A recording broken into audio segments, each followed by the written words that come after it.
yeah, really looking forward to it. I think amazing venue, obviously, and we love playing in front of our home crowd, and to be playing in front of the lads as well. I think it's been really nice today. We've had training sessions together, and I think it really brings us all together.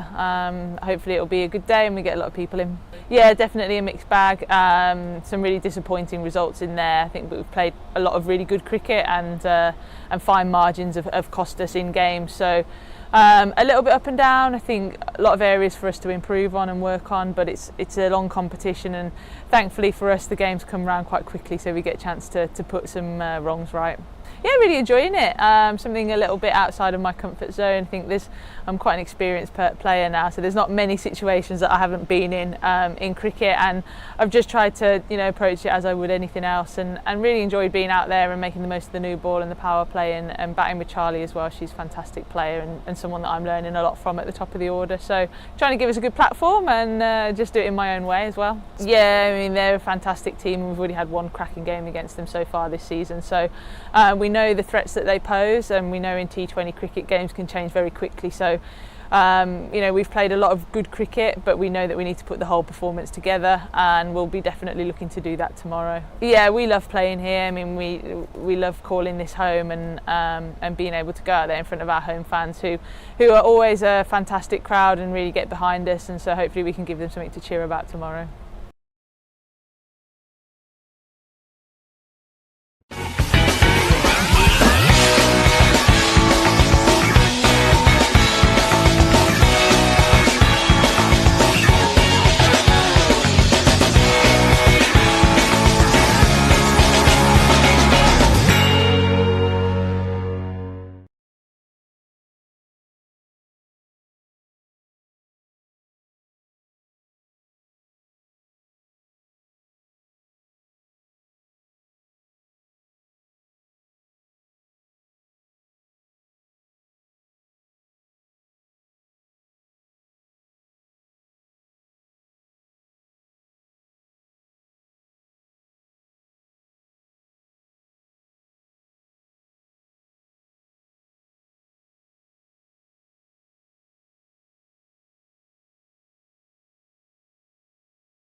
Hello everybody, you're very welcome to a windy Utilita Bowl, but don't let that put you off a mouth-watering afternoon of cricket taking place. It is the blast-off double-header. Later on, Hampshire facing Surrey in the opener in the Vitality Blast of 2024. But first up, it is the Charlotte Edwards Cup, defending champions the Southern Vipers taking on the Western Storm. Star-studded lineups on both sides for this one. Should be an absolute cracker. Both sides in need of a win as well. We get going at 3 o'clock. You're so welcome.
Have to change their kit as shout for LBW here. It's got a striding given.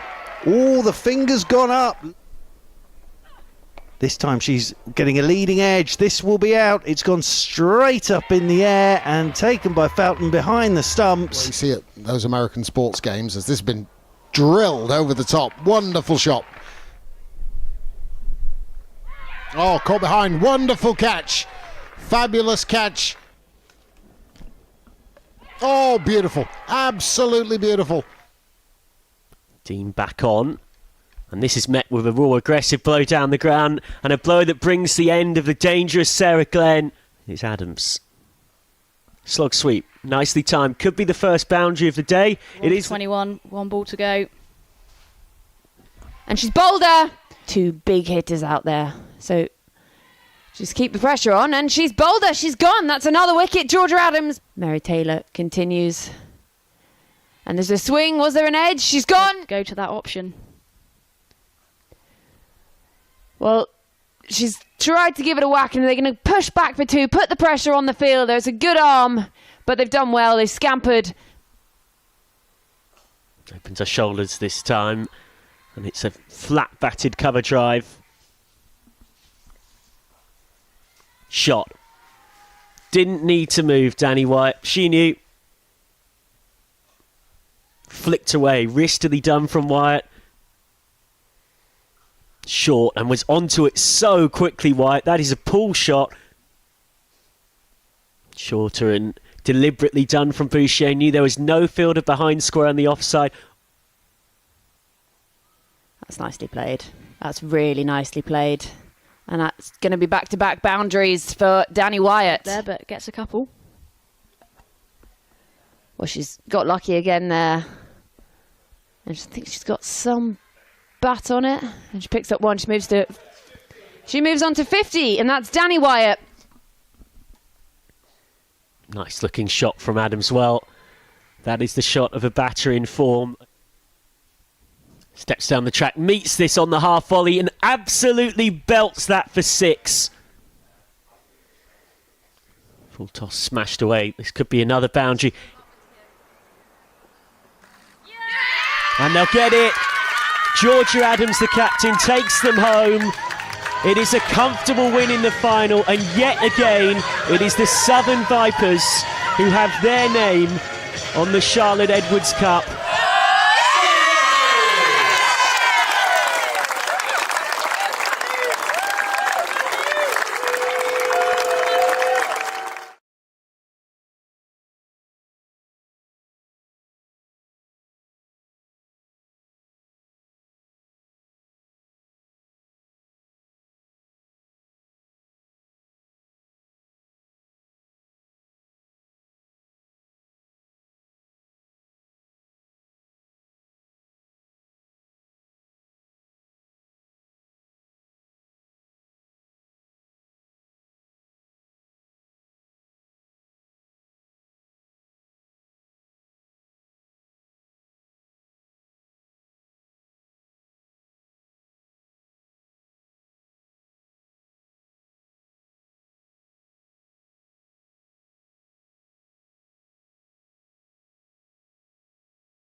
Well, welcome to the Utilita Bowl, where for the moment the showers are staying away, although we did have a shower between the toss and the scheduled start at 3 o'clock, which is in 5 minutes' time. It's for the Charlotte Edwards Cup game between the Southern Vipers and Western Storm. Now, Western Storm have won the toss and are going to bowl first. Your commentary team for this game is myself, Kevin James, and the injured Southern Vipers off spinner. She hates me saying that. I don't know when you're going to stop saying that. Well, shall I just say Southern Vipers off spinner? Yeah, that'd be great. Because otherwise you'll just keep saying that for about another 3 months, I think. Yes. But yes, I am here again Charlotte with you, Taylor. Kev. Yeah, Charlotte Taylor's with us. Good afternoon, Charlotte. Thank you. Good afternoon, Kev, and good afternoon, everyone. I think it's fair to say both these sides could do with a win. Yes, they definitely could. Storm were unlucky last game to get a no result, but 2 losses before that, and the Vipers, they've lost a couple of close games in the last 3, so ones they'd be wanting to get on the better side of. So yeah, definitely both of these games need this game to be on, so hopefully the weather stays away, and yeah, for good results for both sides. Yeah, the Vipers have won 1 from 3, so this is 5th against 7th. Now, it's an expanded tournament, 14 games for the first time since this competition started in 2021. Southern Vipers have won this competition in the last 2 seasons. Right, team news, because there's one change in the Western Storm side from their last game that was at Beckenham, which was affected by the weather, and no changes at all in the Southern Vipers side. Do you want to do Western Storm? I will. So line up for Western Storm, opening the batting. Emma Corney is carded to open the batting for them with wicketkeeper Nat Rafe, Neve Holland, Sophie Luff the captain, Alex Griffiths, Amanda Jade Wellington, Izzy Wong on loan for the Central Sparks, playing in her first game for the Western Storm, Sophia Smale, in comes Molly Robbins, Chloe Skelton, and on loan again from the Sparks, Ellie Anderson. So the Vipers are the same, that lost a narrow game by just 3 runs, chasing the Sunrisers total at Arundel on Bank Holiday Monday. So the Vipers line up like this: Charlie Knott, Georgia Elwis, Georgia Adams, Freya Kemp, Nancy Harmon, Emily Windsor, Alice Monaghan, Rihanna Southby, Lindsay Smith, Freya Davies and Mary Taylor. But I believe there's a slight change in the batting lineup for this one, isn't there? Yeah, Mary Taylor's sort of carded to come in at 3, so she's sort of been used as that pinch hitter in the power play. So if an early wicket falls, then you might see Mary Taylor come in a bit earlier. But if not, she does get pushed sort of fairly well down the order. Yeah. So would that have been the case because Elwis and Knott put on a lot of runs, didn't they, for the first wicket against the Sunrisers? Was Mary Taylor down to bat 3 then, but then dropped down because of? Yeah, I think if they don't lose a wicket in the power play, then don't see Mary Taylor. If they do, which obviously they didn't on Monday, you'd then see Mary Taylor potentially pushed up the order and carded to come in that power play. That's kind of how I see things. Sure. Well, happily the storm clouds, the rain clouds have disappeared for now. There are 1 or 2 other showers forecast for this afternoon. This is double-header day here at the Utilita Bowl because at 7 o'clock this evening, Hampshire open their T20 Blast campaign with a home game against Surrey, 2 semi-finalists of last year. But right now we're concentrating on the Vipers against Storm. Well, they were starting to run out. Now they're in a team huddle at the far end of the ground with their lime green shirts, I think it's fair to say, with dark sleeves and dark trousers, and the Vipers in their familiar orange tops and dark trousers. These 2 teams have only met once before in this competition. May last year here at the Utilita, the Vipers won that by 7 wickets, chasing 105. They did that in the 15th over. Maya Boucher with 45 that day, but none of the main England players for the Vipers around. In fact, there's several England players missing on both sides, aren't there? So yeah. Vipers, we're talking Danny Wyatt, Maya Boucher, Lauren Bell, Charlie Dean. Storm, Heather Knight, obviously. Lauren Filer. And Danny Gibson's got a knee niggle, I think. She wasn't in the ODI squads, but I think she's struggling with a knee injury, so keeps her out of this side as well. So, yeah, the England girls having a well-deserved break after their ODI series concluded yesterday with a win over Pakistan. So some of those girls having a break before, hopefully they come back and join their respective regions and add to the competition. So it looks like Georgia Elwis is going to take the first delivery. 53 she made in that defeat to the Sunrisers, that narrow defeat. So it wasn't 53, was it? I'm looking at the wrong scoreboard. Well, Charlie Knott hit 50 and Georgia Elwis 33. I'm looking at the wrong competition. So these 2 got them off to a great start, but they really should have got off over the line. So Elwis it is. 32-year-old. I think they said Issy Wong on loan, as you say, from the Central Sparks is going to. That's an interesting move for her. What's happening with Issy Wong, really? Because 2 or 3 years ago, she seemed as though she could do no wrong. Quick bowler, probably one of the quickest bowlers. But now she can't even get in the Sparks side. Yeah, I don't really know why that is. So, sort of questions to be answered. I mean, I don't know the answers to them, but I'm sure Issy Wong will be wanting to make an impression here for the Storm and sort of remind the Sparks what they're missing supposedly, and then remind England exactly why she should be in their mixer as well. She comes in from the pavilion end, starts to Charlie Knott, who just guides that one down to third, and fielded by Ellie Anderson on loan to the 2 Sparks on loan duo, and the first runs are on the board for the Vipers. Yeah, played the last of her T20 internationals in September of last year, but since then it's... Well, I know she had some run-up problems and some sort of rhythmical problems, but she went on tour with the England A side in the winter. She went to Oman and India, didn't go to New Zealand because she was involved in the women's IPL in India. And that's outside the off stump by Wong, and Elwes just gets a little inside edge into square leg, and it's fielded by, I think that's Molly Robbins that's in today. No, that's Emma Corney. Sorry, apologies. 2 for no loss the Vipers. So I think she'll be wanting to just sort of get back into the swing of things, get some rhythmical bowling, and she is definitely, for me, more suited to T20 cricket, so she should thrive in this competition, in this Charlotte Edwards Cup. She's in again to Knott, who's slashing outside the off stump, and Nat Rafe does the fielding. I thought Rose Dovey, the umpire there, was going to signal a wide, but it wasn't to be, as it just snuck inside the line. Died a little bit on its way through to wicketkeeper Nat Rafe. Charlie Knott with scores of 6 against the Blaze here, 22 against the Sunrisers at Chelmsford, and then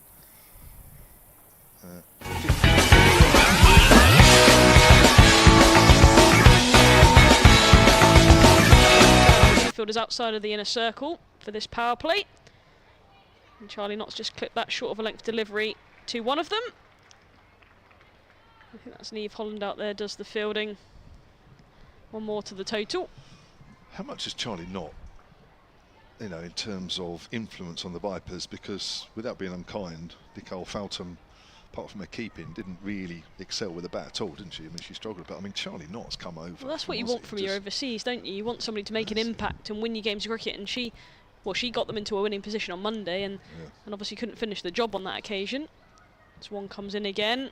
Good length delivery to Georgia Elwes, who's pushing forward, and it's fielded on the onside. No run taken, but I think that's the thing that an overseas should bring you. It should bring you excitement and winning games from almost nowhere. And you look at the overseas that have come in round the country. Amanda J. Wellington for the Storm wins them games of cricket. You know, the ones that have been at Thunder, they've had a couple up there, have won them games. Katie Mack and Georgia Bowl, they've won them games of cricket, and that's kind of what you want to see from these overseas players. Wong in again then, swinging delivery, it's upish through the vacant third region. It was in the air for a while, but safe in the end. Ellie Anderson does the fielding. One more to the total, that's the end of the first over, 4 from it. Vipers 4 for no loss. So I mentioned the Vipers. So far then, just to cross the I's and dot the T's and all that, Western Storm in their matches so far, lost against the South East Stars by 4 runs in Bristol. Couldn't chase down 132, there were 4 short there. They lost to the Central Sparks by 21 runs in Taunton. Sparks clocking up 168 for 6. Storm 147 all out there, and just 6 overs possible in their latest game.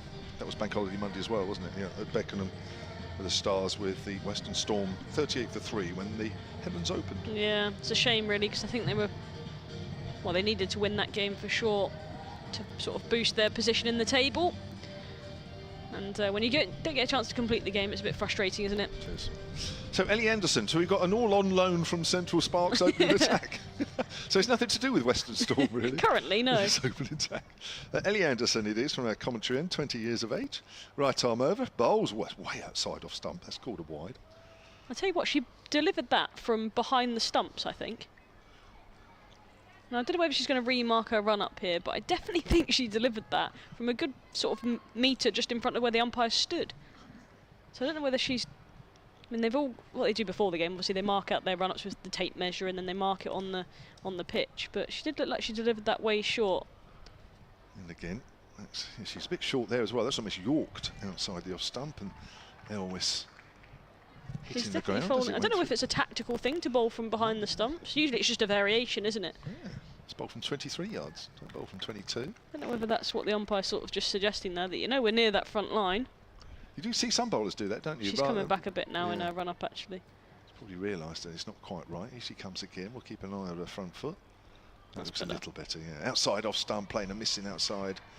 That off stump, Georgia Elwes trying to hit that away through the covers.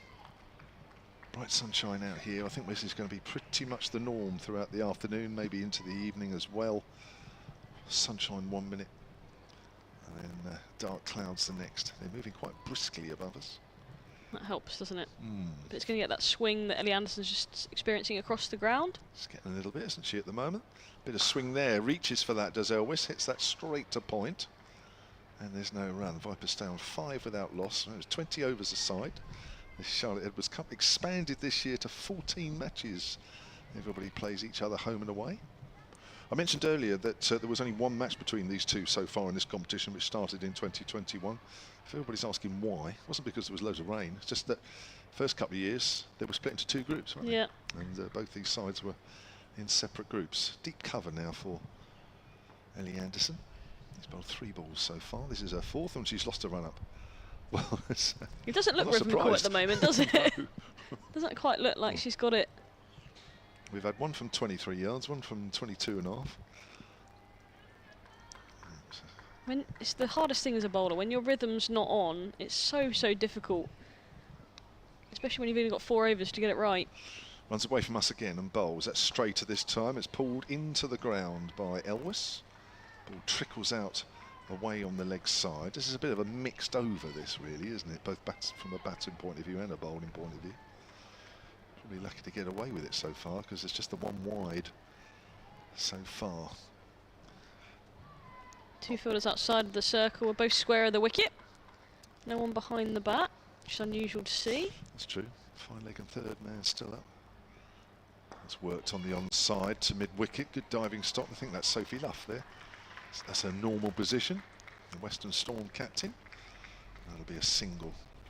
And it always moves on to 3. So 6 without loss here. The Vipers, having lost the toss and asked to bat first. I think I heard Georgia Adams say on the mic that she would have done the same had she won. I suppose that might be because of the possible rain around. You want to be chasing. Yeah. I mean, that's where the Hampshire women would have wanted to be in their second game on Sunday. We ended up chasing 26 of 24 balls because of the rain. The position we found ourselves in.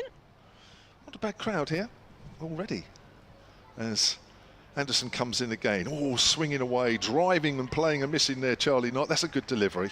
Best delivery of the over, that one. Using the conditions, pitching it up, allowing the ball to swing away from the bat, which he did. Induced a false shot from the Australian Charlie Knott. 2 overs gone, and the Vipers are 6 without loss. Several ways you can pick us up.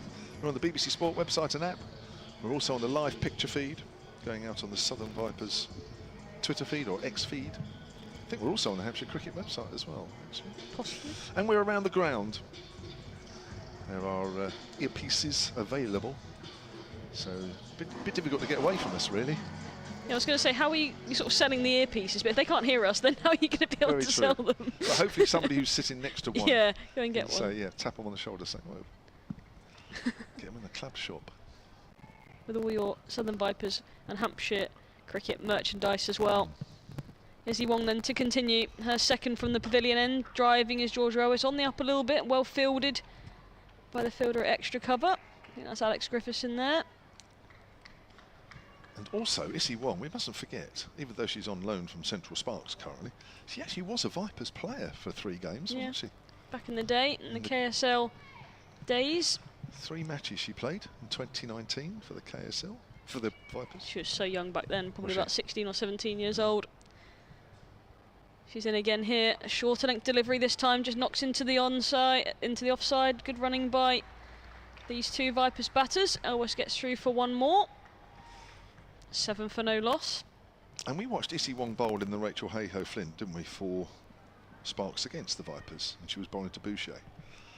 And I don't know, she didn't look as though she had that right at all. Boucher was on top, wasn't she? Especially that first spell. It was a little bit short, and Boucher and a little bit wide, and she was able to capitalise. When she came back, she almost had sort of a better control. But yeah, definitely not the best she has been in previous years. Issy Wong should be looking to put that right in this competition for the Storm if she can. And that's a wide on this occasion.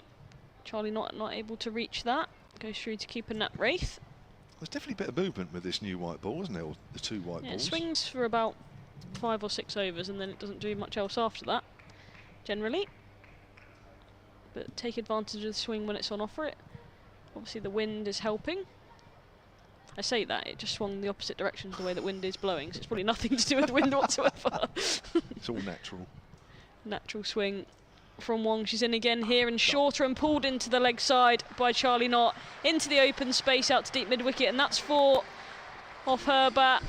She'll be happy with that. She gets one away. The first boundary of the day for the Vipers, 12 for 0. Super shot that one, wasn't it? Wow. Issy Wong not the slowest. Just looked like she had all the time in the world, didn't she? And now she's just leaning on her bat at the striker's end, cool as you like. Don't bowl Some of these Aussies are cool like that. I'd try and do that and then miss my bat and end up sitting on the floor trying to look really cool and failing miserably. No field change then.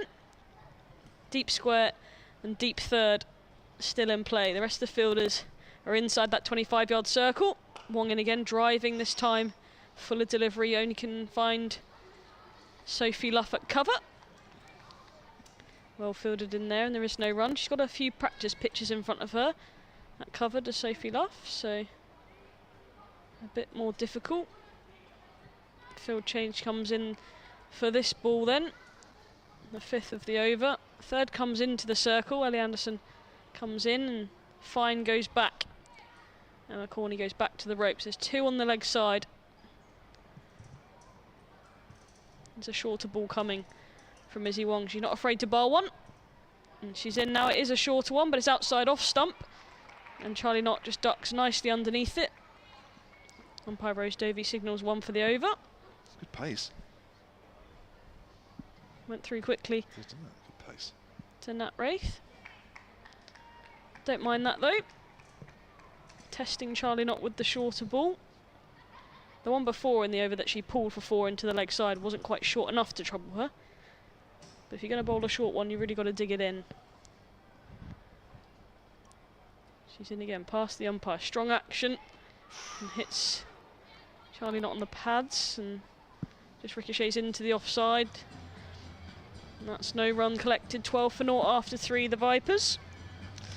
Steady start. I mentioned about the crowd. It's not a bad crowd. Remember, it's a double header today. I'd like them to take the numbers sort of now. This is how many that have come in to watch specifically the women's game. How many are here? Because it will obviously change, you'd think. The sort of work finishes, 5 o'clock, rolls round, and you probably see more come in, and it's sort of natural that only more come in for the men's fixture later on this evening, which starts at 7 p.m. So if you're listening, please come on down and watch that a little bit later on. A couple of thousand, do you think? You'd like to think so, but I'm really no good at estimating maths. Bad. Anderson definitely is having a problem with her run up here. She's stopped about 2 or 3 yards from the crease and walking back to do it again. That's the 2nd time, and she's only into her 2nd over. If you're trying to sort of compare it, it's certainly way more than a normal championship crowd here, that's for sure. Bowls. That's a cut away, found the gap square on the offside. Georgia Elwes timed that beautifully. That's 4. Lovely piece of timing. Didn't try and hit it too hard. Out of the middle of the bat. Once it was in the gap, it was away. It's a lovely piece of timing through the offside. Split the fielders directly between point and cover. And raced across this outfield towards the groundsman's quarters. They're all out there, sitting on their chairs. I don't blame them. Enjoying the action, They're probably sort of half poised for a bit of rain, because it does look a little bit threatening over to our right as you look. Yeah, got to keep your eye on it, that's for sure. As Anderson again bowls to Elwes. Fuller and driven. It's gone exactly the same area, but off the front foot this time for 4 more. Another Beautiful lovely striking. piece of timing, yeah. George Elwes on the charge here for the Vipers. 2 wide, both of those deliveries. 1 too short and wide, this one too full and wide, but gets the same treatment through the offside. It's the width aspect, isn't it? You're right. Especially where there's no protection out on that offside. Well, there is a deep cover, should I say, but not towards... Actually, I don't think there was a deep cover initially. I think she's just gone back. I think there was a fielder inside deep cover. I think you're right. And third was the one that was out, but she's gone to her original field, which is a deep cover and a deep square. Anderson again, that's straighter this time, and Elwes just works that into the gap behind square on the offside. Just a nice little touch shot, that one.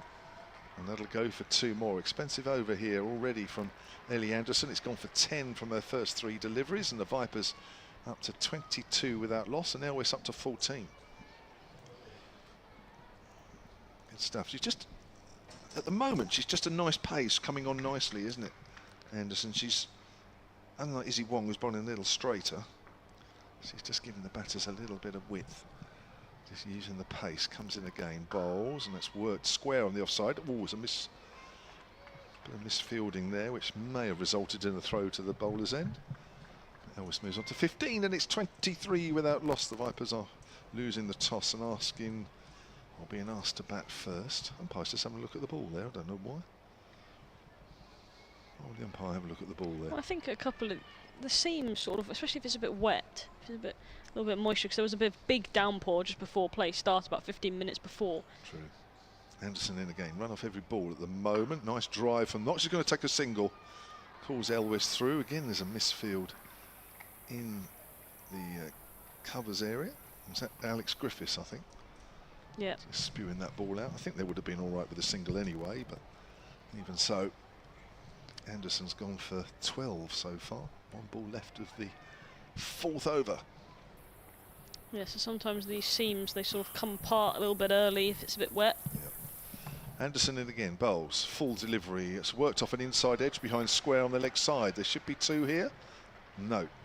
Right at the last minute, Elwes decides to keep it at 1, and she'll keep the strike. 25 without loss. The Vipers after 4 overs.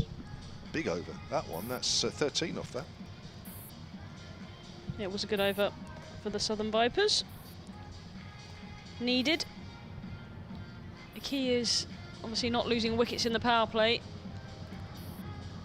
It's generally what you say to people playing T20 cricket, both men and women, that wickets are key. If you keep them, even if you start a little bit slower, if you keep wickets in the bank, you can go hard later in the game if you've got them in hand. If you don't have them, you can't use them, so they'll be happy with this at the moment, the Vipers, but equally the Storm will be happy that they haven't got away from them, so it's quite evenly balanced at the moment after 4.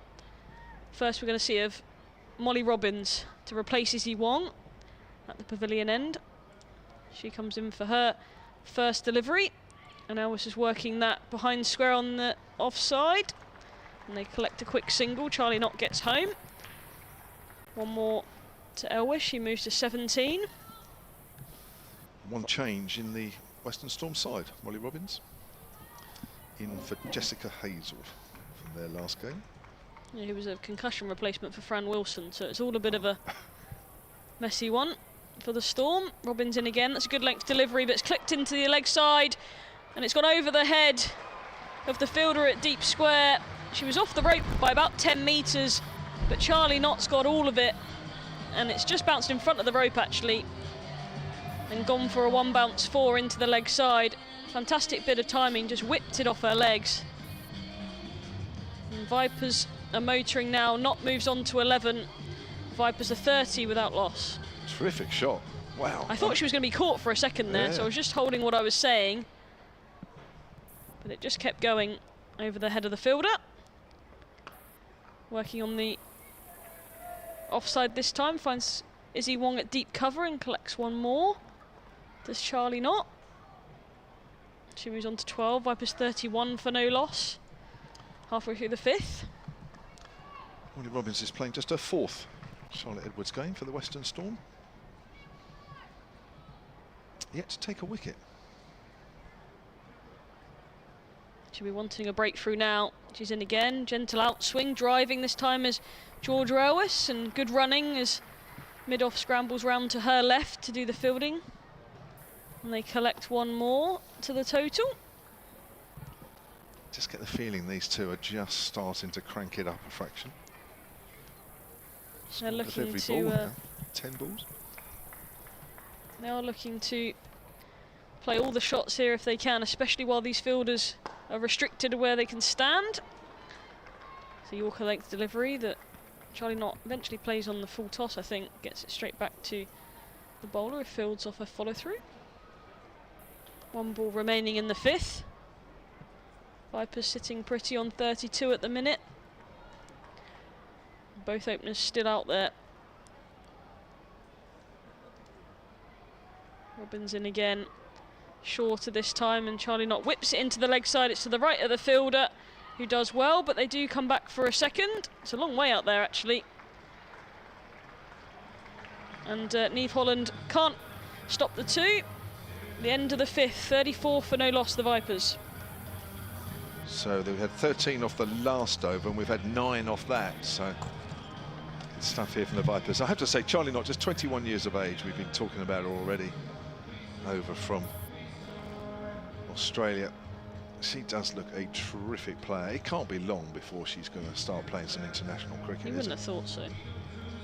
Just hits the ball so well. Got She's a first definitely 100. been involved in a couple of England and Australia A fixtures 2 years ago, I think it was. And then she was definitely involved in some Australia A stuff during the winter while she was over there. I think they played India A, I want to say. Definitely involved in some of that sort of stuff. So she's definitely close, I think. And you're right.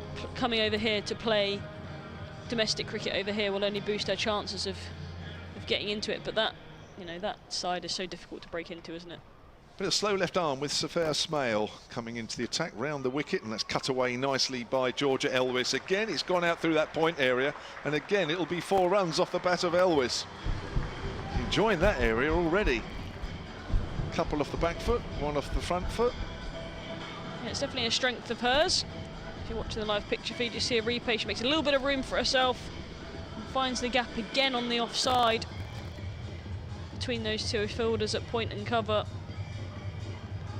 38 without loss now in the 6th over, the last of the power play.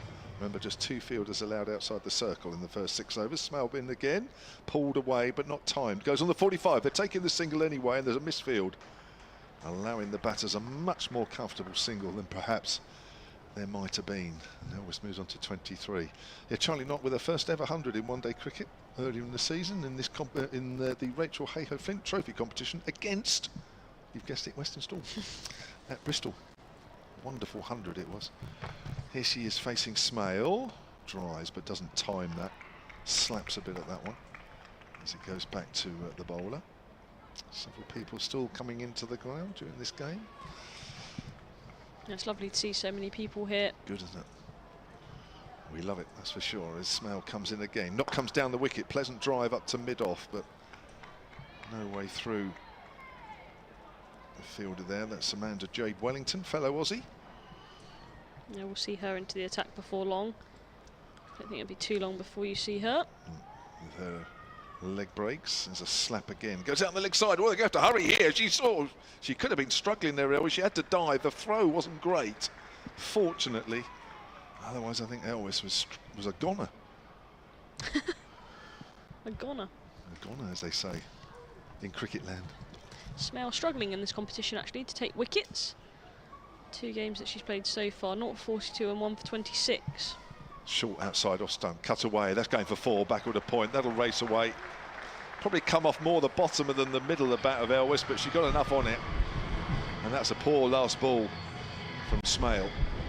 And the Vipers really have picked things up after a reasonably quiet first couple of overs where they were only on 6. Here they are after 6 overs. They're 44 without loss. And that's the end of the power play then. And I think happier with the 2 teams at the end of power play. would be the Southern Vipers, having not lost a wicket and scoring well. Run rate's over 7, so they'll be happy with that, I think, at this stage. And Storm then bring into their attack Amanda Jade Wellington, so she's a wicket taker for them. She's been brilliant for them in this competition, in the Rachel Hare Flint competition as well, with both bat and ball. And the leading wicket taker in the 100 as well over the competition's history, short history. So she knows what she's doing in short format cricket. And another player that's played for the Vipers in the Yes. past. They've all played here, Kev. 2019. 4 fielders outside the inner ring, then 3 on the leg side and a deep cover. She's in and paddling, or trying to paddle, is Charlie Knott. It's to the outside edge of the bat and goes over the head of wicketkeeper Nat Wraith. Knott collects 2 to her total. She moves to 17. Vipers 46 for no loss. There's nobody in this region just down in front of us. Short, fine leg.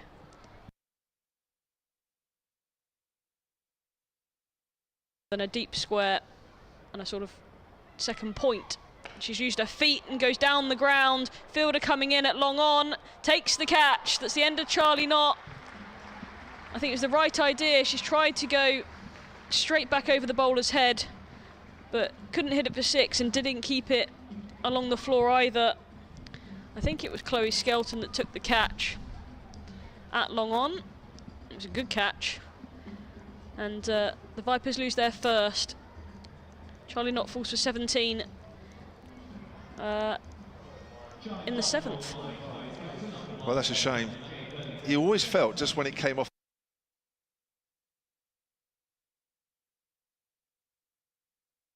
And that's a good catch. Chloe Skelton taking that above her head, right on the rope. Always a shame when Charlie Knott departs, because she is a wonderful player. She's been great to watch already this season. I mentioned the 100 against Western Storm early in the season. She's made other runs as well. She is definitely one to watch. And that's the sort of the impetus of using Amanda Jade Wellington as well. Comes straight into the attack and gets the wicket. That's what you want from your overseas players, to come in and make an impact. She's got rid of the opposition's overseas and Charlie Knott as well, so that's a bonus for them. Does bring captain George Adams to the crease. Struggled with a few injuries during this season, a finger dislocation and a quad issue, but she's back in batting at 3 for the Vipers today. And this time she's pushing outside the off stump and it beats the outside edge of her bat and goes through to wicketkeeper Nat Wraith. Terrific delivery first up there. Ooh. It's not really one that you'd want to get first up, is it really?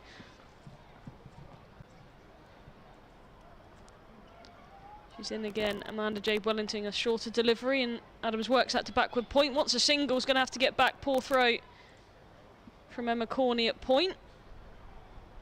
And the dot ball in the end.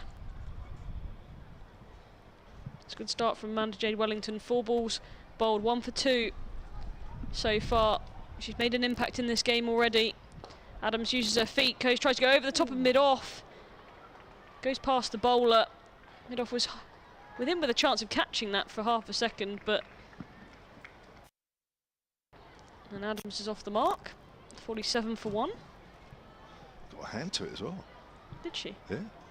Did well to get round. The 2 Georges then together in the middle. And that one's worked to backward point by Elwes and can only find Emma Corney fielding there, so no run is taken. After 7, the Vipers are 47 for 1. Adams is on 1, Elwes with her on 27. 1 wicket for 3 that over, so breaks put on there. Yeah. How's your peach in its Tupperware Oh, box the there? nectarine, yeah, it's still... Nectarine. And let me just let's have a look.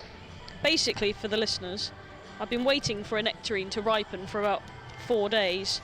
And as you know with nectarines, once it ripens, you've got to eat them all 6 that comes in a pack, within 1 day.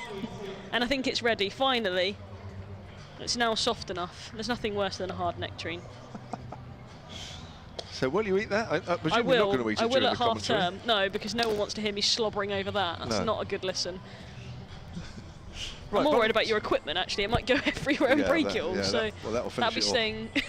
That'll be staying firmly in the pot. Won't take much to finish this equipment off, that's for sure. Issy Wong then 2 overs none for 10. Ellie Anderson 2 overs none for 15. Molly Robbins 1 over for 9. And Sophia Smale, who bowled 1 over for 10, has been replaced. And immediately that's a full toss from Chloe Skelton, and that's neatly dabbed down to fine leg by Georgia Adams, who will pick up 2. So this is Chloe Skelton, 22-year-old off-break bowler, coming on for the Western Storm. 49 for 1 now, the Vipers. That sunshine that gave us so much hope a few overs ago has disappeared, and it looks a little more threatening. It does, doesn't it? There for now. Clouds are just swarming in quite quickly. Hopefully we'll be okay, but showers are forecast for the rest of the afternoon and probably 1 or 2 early evening. So we'll have to wait and see. Sometimes we miss them, sometimes we don't. Sweep shot, it's gone just quietly behind square on the leg side, called through for a single, and that's the Vipers 50 up in the 8th over for the loss of Charlie Knott, who made 17 of 18 deliveries with 2 fours. So she's the 1 wicket to 4. It's Elvis back on strike, 27 from 21 she's on currently. There's a slog sweep out on the leg side, out towards mid-wicket. 3 fielders out there, goes straight to one of them. And Elvis moves on to 28. I heard her some comments. I think she might have been talking to the club actually prior to this game. She's quite enjoying her role as opening. Yeah, it's a different one for her actually. I don't think she's done it too much in her career, but she's definitely taken to it. It's steered by Adams with an open face down towards third. Should get 2, comfortable 2. Don't think Elvis is going to push the fielder for 3. She doesn't. She settles for 2 early on. And Adams moves on to 6. I think sometimes, because, you know, without being unkind, Georgia was 32 years of age now. Her international cricket's behind her. I think it's nice to give them a different goal, a different way of thinking about their game, rather than the same old, same old. That's a nice drive there from Adams, backward a point. There is a fielder out there. Is she going to get there in time? She does. Good piece of fielding. Just in front of the rope. Keeps it down to 2. Just scrambling around a little bit. Neve Holland out there. Got the sunglasses on. I think she's all right for part of the 20 overs. And the other half, it looks a bit over the top. To be honest, at the moment, it looks over the top. 55 for 1. A couple of overs ago, it looked perfect. Skelton again, and down the wicket. That's a nice flight from Skelton. Adams was down the wicket, wasn't quite to the pitch. Pushes it back to the bowler. End of the over, so that's 8 done. Vipers losing the toss, being asked to bat first, which was no surprise in these weather conditions. 55 for 1. Happy with that, do you think? I think they would be. What about you, Kev? Would you be happy at this I stage? would be happy with that at this stage. Yeah, definitely. I'm hoping that's what they're sort of discussing in the middle, that they don't need to do anything rash and just need to keep batting for as long as possible. There's big spaces out here. Looks like 65-metre boundaries all the way round. Maybe a little bit shorter, straighter, but definitely those pockets in the corners of the ground are long, so lots of spaces for 2s and for them to run hard into. Amanda J. Wellington to continue. The paddle sweep from Elvis goes fine, and 2 fielders are converging, and they'll pick up 2. 2 more to Elvis. She moves to 32. You mentioned the boundaries. I think you're right. They are big. These look like the same boundaries we're going to have for the evening game as well, which is why it was quite disappointing Charlie Knox. I think in another game, standalone game, that would have been 6. Yeah. I think we've got some rain, have we? It looks like a little bit. It's sort of threatening to drizzle. Amanda J. Wellington and shorter this time, but the paddle is still the option chosen by Elvis. Goes into the same space. Down to fine leg, and 2 more are collected by the Southern Vipers. Scores 59 for 1. Neve Holland does the fielding on that occasion. For me, that's an obvious shot. You know, with these big boundaries, that's got to be an area that you've got to be looking to aim for quite a few deliveries, wouldn't you? I'm just wondering if you should change the field a bit. Well, she's sort of told Neve Holland to hold herself.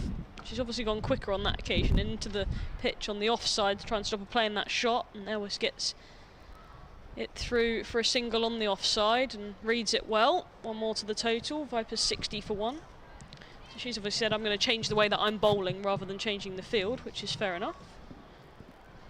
But it is a strength of Elvis. When she sweeps behind square and uses her feet laterally across the crease to create angles for herself. Shorter delivery to Adams, who can only find Wellington and her follow through. The 4 fielders for Adams are all in front of the bat, deep cover, long off, long on, and a deep mid-wicket. So no one behind square on the leg side, and she also chooses to paddle. Doesn't get much of it, can't get it past Holland, that does the fielding inside the inner ring, and one more is taken. 61 for 1. So will you bring another fielder over, or from somewhere for that area? Behind square on the leg It side? depends if they're happy to concede a single, I suppose. I wouldn't be, so I would look to plug it, but because I don't think either of these players particularly reverse. Maybe that they're worried about the reverse sweep. So obviously they're very strong down the ground, and that's where Elvis plays that one, uses her feet and pushes that to long on and collects a single. So at the end of the 9th, Vipers are 62 for 1. Adams the captain on 9 and Elvis with her on 34 from 26. 62 for 1 the Vipers.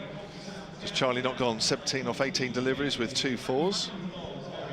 One solitary success so far for Western Storm. I think there's another game going on today, isn't there, in this competition? There is. Lancashire Thunder are taking on the Central Sparks.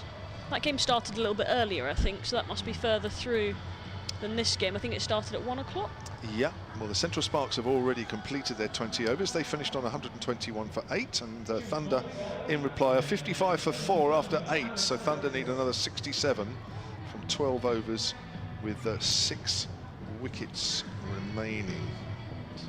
It's a good game there as well, hangs in the balance. Central Sparks the leaders in this competition so far after 3 rounds of 14. So we've got a change of bowling. It's Alex Griffiths in, right arm over, and that's cut away with the rain falling here. Out on the offside, Georgia Elvis will get 2. Georgia Adams running in that one, calling as she's at the danger end, at the bowler's end.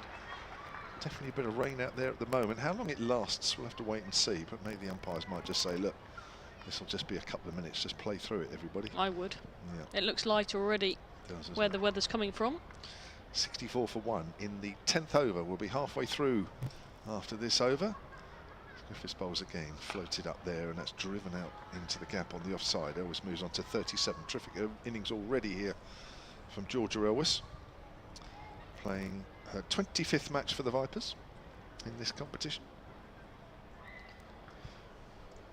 She's on 37 from just 28 deliveries, and Georgia Adams 9 from 10 so far. As Alex Griffiths runs away from us again, keeper standing up and bowls, and Adams goes aerial over mid-on, hasn't quite got hold of it, in fact wider mid-on. Ball just plugs a little bit in the outfield. There is a deep mid-wicket, so that's just a single. She moves on to 10, 66 for 1. It's still raining. Umpires haven't looked up, that's what worries me. The umpires haven't even looked up. Unless they don't feel it's surely you'd feel that it's raining. They're both wearing caps, maybe they can't see it, maybe they can't feel it. So they say, well, it's so late. It's so light, sorry. I'm not sure it's that light, is it? Well, it doesn't look that light. No, it looks a bit heavier now, actually. Griffiths bowls, that's cut away by Elvis into the ground, fielded at point. And that'll be no run. Alex Griffiths in this competition so far. 1 for 17 at Bristol against the Stars, and 1 for 26 against the Sparks at Taunton. Didn't bowl before that was rained out at Beckenham, so been quite steady so far. Yeah, just 21 years of age. Comes in again. Nice drive there, hard up to extra cover. That's a good stop. Super stop there from Sophie Luff. I think as a fielder, these are great conditions to slide around in, aren't they? The kids would love it, wouldn't they? Oh, God, just slide all day long. Even if the ball's coming straight at you, just find a way to slide into it. You're guaranteed to travel 2 or 3 metres. Be some wet kit around at the end of today, that's for sure, after this game. In comes Griffiths again, bowls. Oh, there's an inside edge there from Adams, and it's going down towards fine. The fielder's up on the circle. Won't go all the way, though. And Adams will pick up 2. Went for the hit down the ground. Big deflection off the inside edge there for Adams. End of the over. And the Vipers move on to 69 for 1. Yeah, after 10, 69 for 1. I think they'd be fairly happy from where they are. Generally say double it and add a bit, so they'll be looking towards the 150 mark from here. If they can get a little bit of a flurry as well, maybe more than that, but definitely 150 will be a minimum from where they are at this point. Anything under that, the Storm will be happy. The trouble is, it's a good start again from the Vipers, and this is where they've been vulnerable, haven't they, so far this season? I mean, chasing the Blazes total of 112 here. They were 3 runs short. Sunrisers at Chelmsford, they did manage to win that, scoring 171 for 2. That was fantastic effort from them, but they were 3 short, chasing 134 Sunrisers at Arundel. Skellington. That's not the right phrase, is it? Skelton has switched ends. I sort of combined Amanda J. Wellington and Skelton to create Skellington, but she's got slapped into the leg side for 4 of her first ball. She switched ends to bowl from the pavilion end, and it's a loose one to start with, and it's latched onto by Elwes, who moves on to 42. Could be Good a hell shot of a from player. Elwes. Could be a hell of a player, Skellington, if you combine the two. Would be. Could turn it both. Well, Wellington can definitely turn it both ways. I know that for a fact. But it's Skelton who's got the ball in the hand. The off spin of Skelton, and a shorter delivery outside the off stump. And Elwes finds Izzy Wong at deep mid wicket and collects another single as the throw comes in. Playing well here, Elwes. Needs to keep going though for me. Yeah. And a decent strike rate as well. Can't afford to just have a net, as they say. Got to keep pushing on, try and build this score for her team. She's in, she'd want to stay in. She's with Georgia Adams, who's on strike now, uses her feet and hits it back past the bowler. The outstretched hands of Skelton, fielder from long on's coming round, but dives over it in the end. And it's another boundary to the Vipers, back to back for them. This time from Adams, uses her feet well, and she moves on to 12. Vipers in the 78 for 1. Adams, sorry, moves on to 16 as the scoreboard's just ticked over. Could the fielder have done a bit better there at long on? I know she's had to make good ground running round to her left-hand side, but she sort of dived over it in the end. Yeah. I'm not sure the rain's helping, if I'm honest. It's still raining. The rain's still coming down here, as Kev has just said. Sweeping is Adams this time. She'll find Wong on the leg side. Adams wanted 2, sorry, but Elwes said no. 1 it will be. 79 for 1, the Vipers. Coming towards the end of the 11th. Storm need a wicket for me. They need 1 to go their way. Skelton's in again, and sweeping again is Elwes in front of square, and finds the fielder Holland at deep square. 1 more to the total, 80 for 1. Where are they going to find this wicket from, Kev? I don't know. I think these two are playing terrifically well. The ball's going in the air, so I mean, there's always a chance when the ball's going in the air. Long At boundaries. the moment, they're striking it pretty well, aren't they? They definitely are.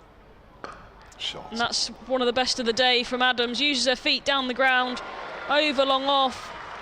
And 1 bounce 4 into the side of the rope. That's a beautiful shot. Probably the shot of the day. Agreed. So far. Agreed.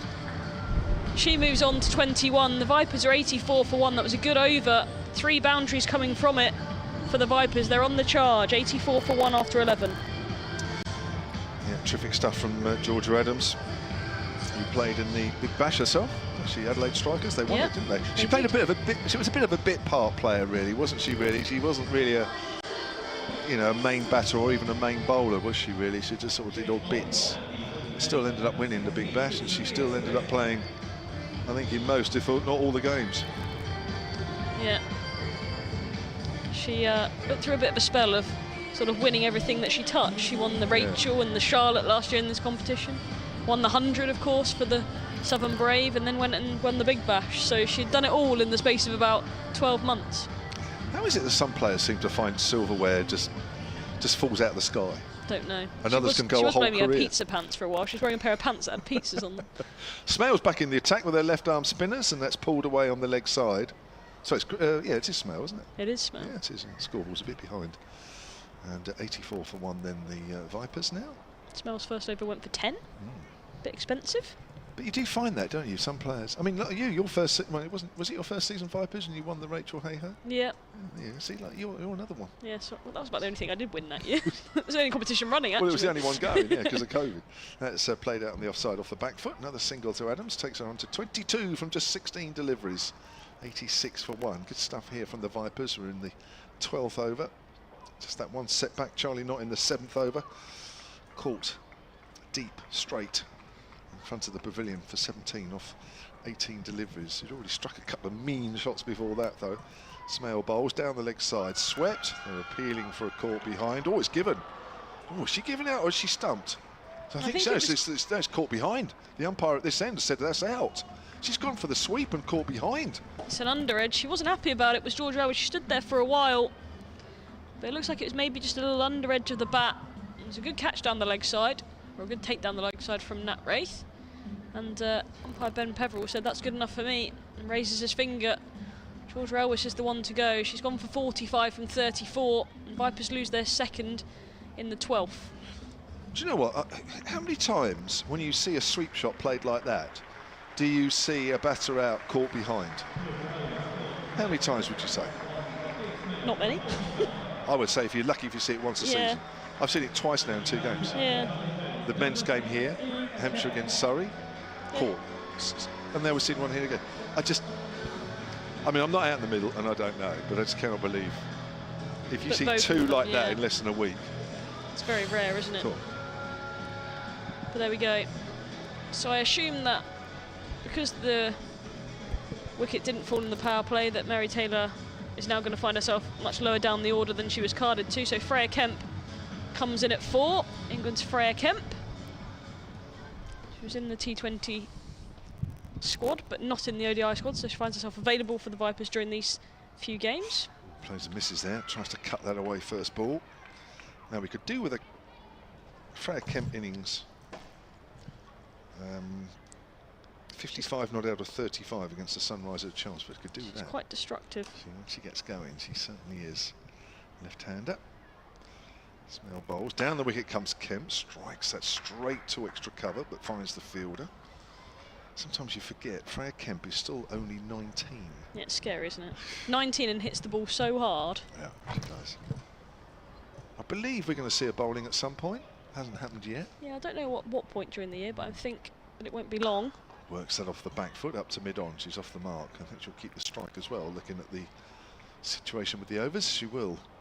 So 87 for 2, and Georgia Elwes, the wicket to fall in that over. 45 coming off 35 deliveries.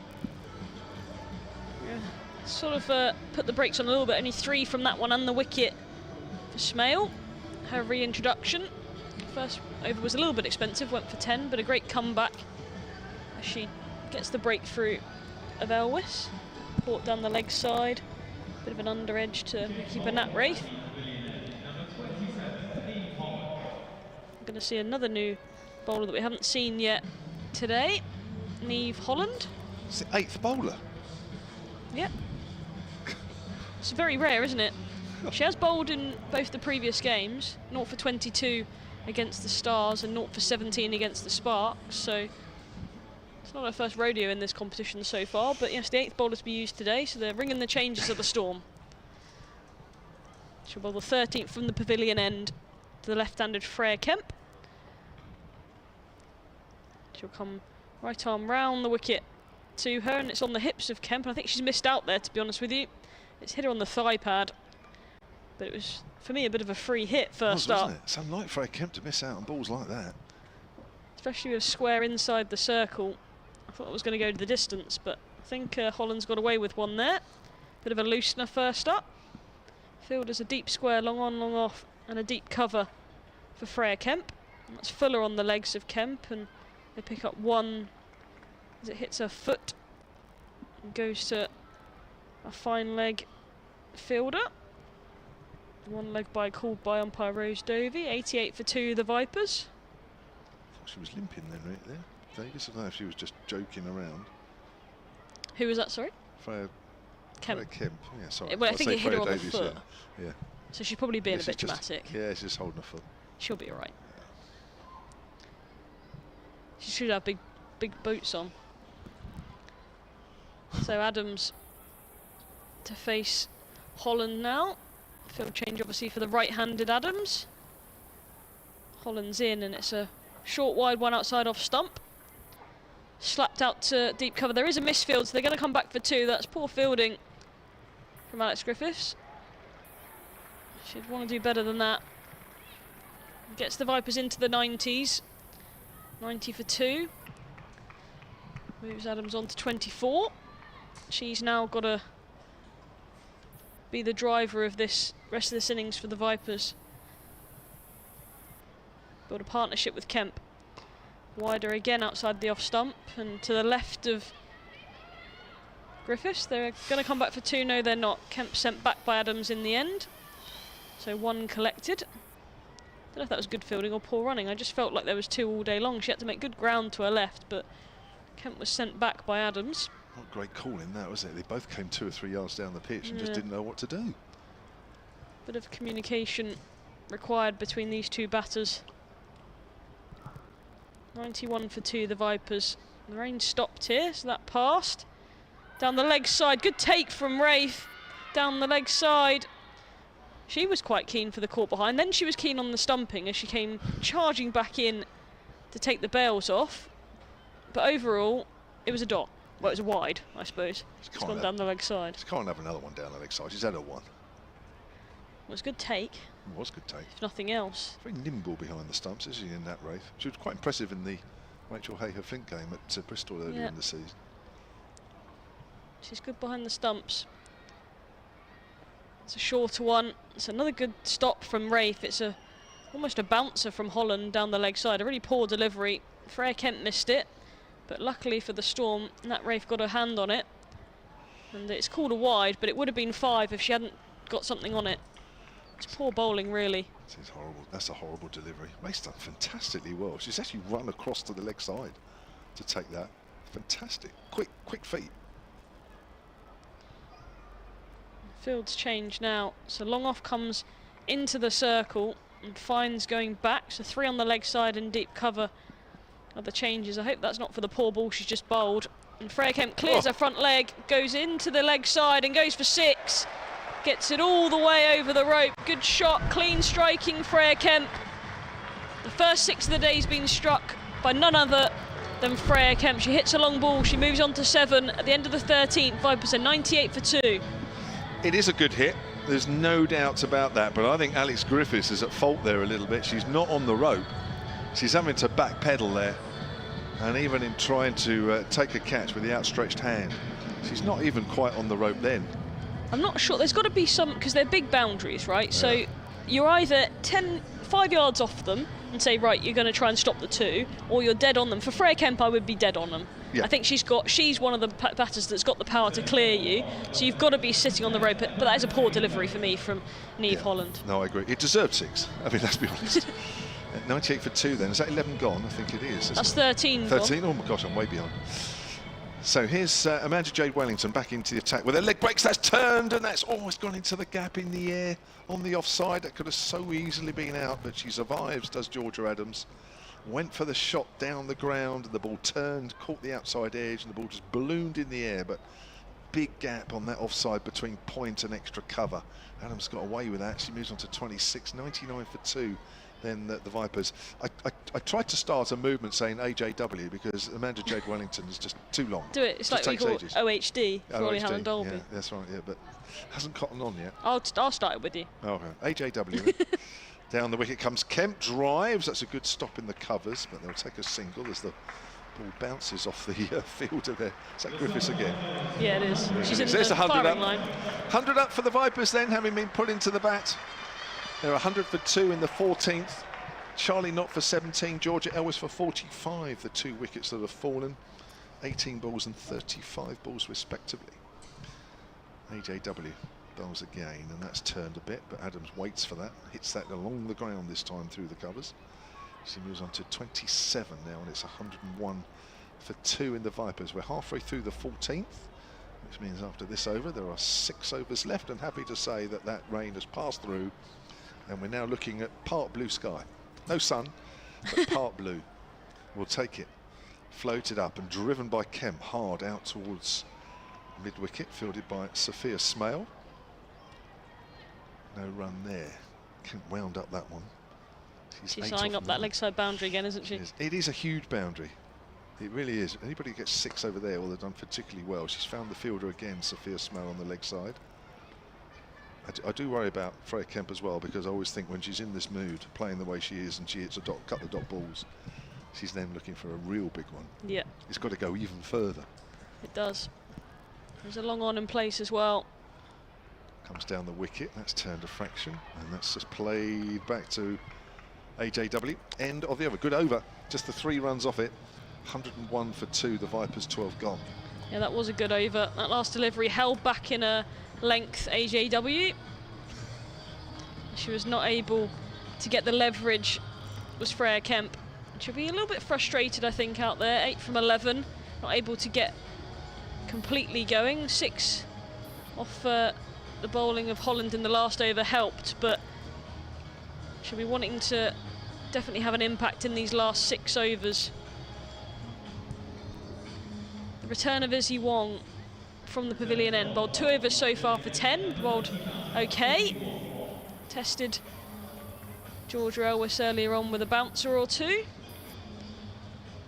And she's back now to try and take a wicket for the Storm in the middle of this Vipers innings, when this partnership could be an aggressive one if these two get motoring. Wong then to Adams, cutting as Adams to point, and Freya Kemp was off there for a single. She was about halfway down and was sent back. Fielder Molly Robbins held the ball at point, but Kemp wanted one. She did. I think she ran on the shot. It's at the middle of the bat, so you've got to run. Yeah, it's like hit and run, quick cricket, got to go. Wong then turns at the top of her mark and bounds in towards Adams. It's a good length delivery, but Adams swats it into the leg side. Fielder at deep mid-wicket comes in off the rope and does the fielding. 1 more to the total. 102 for 2. Emma Corney, I think it is, out there. Emma Corney and Sophie Luff for me look so similar. With their hair? Yeah. Yeah, I agree. And their stature and the way that they move. Yep. The only thing about Sophie Luff is she's usually the one waving her arms because she's the captain, which helps me out a little bit. And she's usually in the ring. You're right, they've got the same hair, exactly the same. And they waddle the same? Yeah, they do. Is that rude? There's a bit of a sort of a waddly strut going on between the two of them. Round the wicket, Izzy Wong to Freya Kemp. Shot. There's a slap back over her head from Kemp. She stood still and slapped it hard, and she's got 4.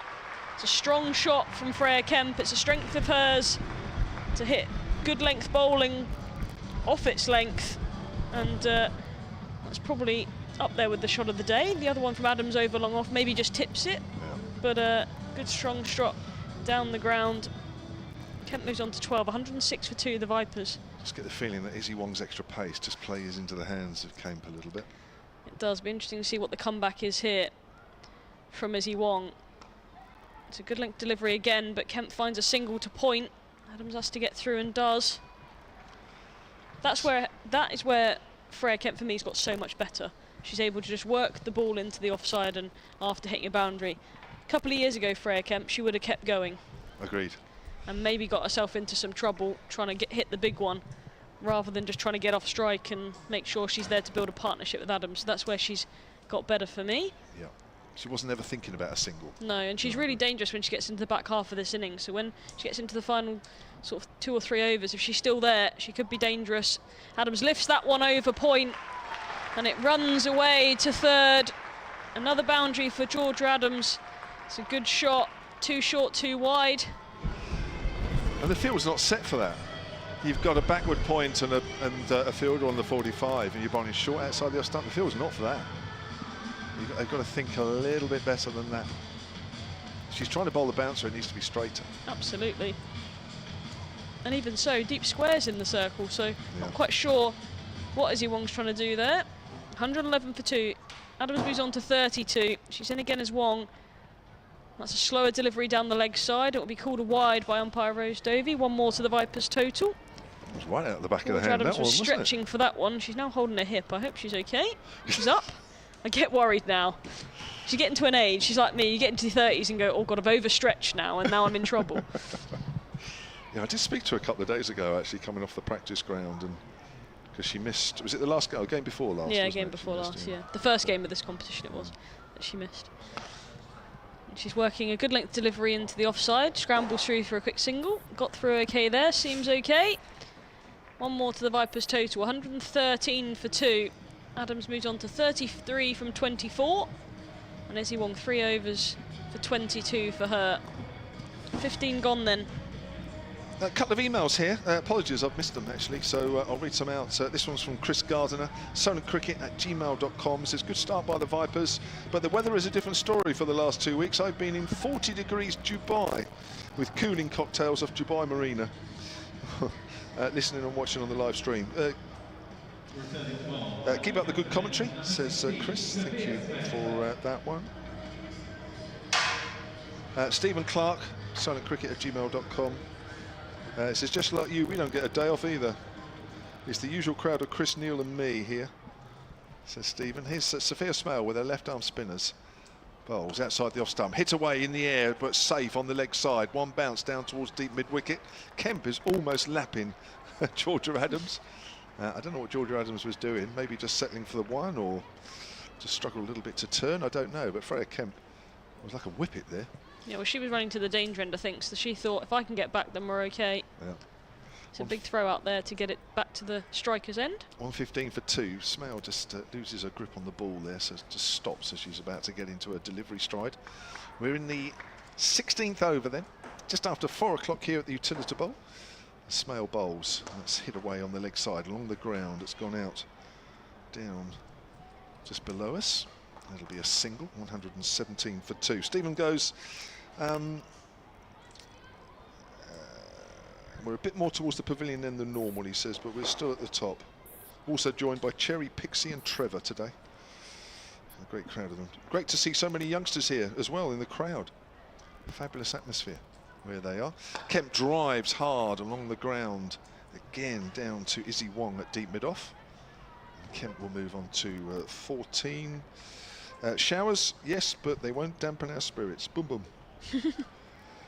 Neil Halsworth. Explorer Coffees, other coffee companies available, always have to say that. He's on the email, solentcricket@gmail.com. Smell bowls, this time to Georgia Adams. Adams works it away on the onside. Again, Izzy Wong, the fielder, down at deep mid-on. Again, Kemp, she's going to take the throw on. Throw's going in at Georgia Adams' end, but she's home.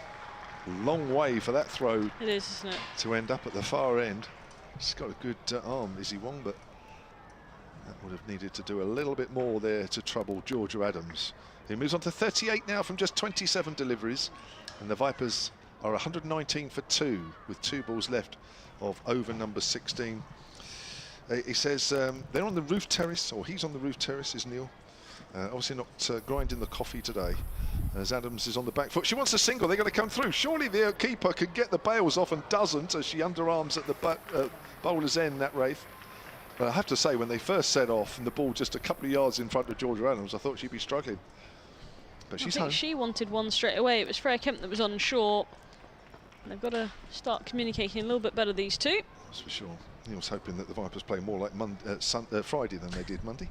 Kemp comes down, almost takes Georgia Adams as she has to duck. Runs 1. They look for 2. Throw will come in.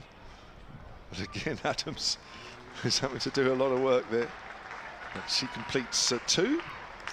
That's AJW with a throw there. 122 for 2. If you're just joining us, that is Amanda Jade Wellington, but we can't be bothered to keep saying Amanda Jade Wellington, so we just say AJW. Well, we do. Not sure anyone else is going to, but it's just us for now. 122 for 2 after 16.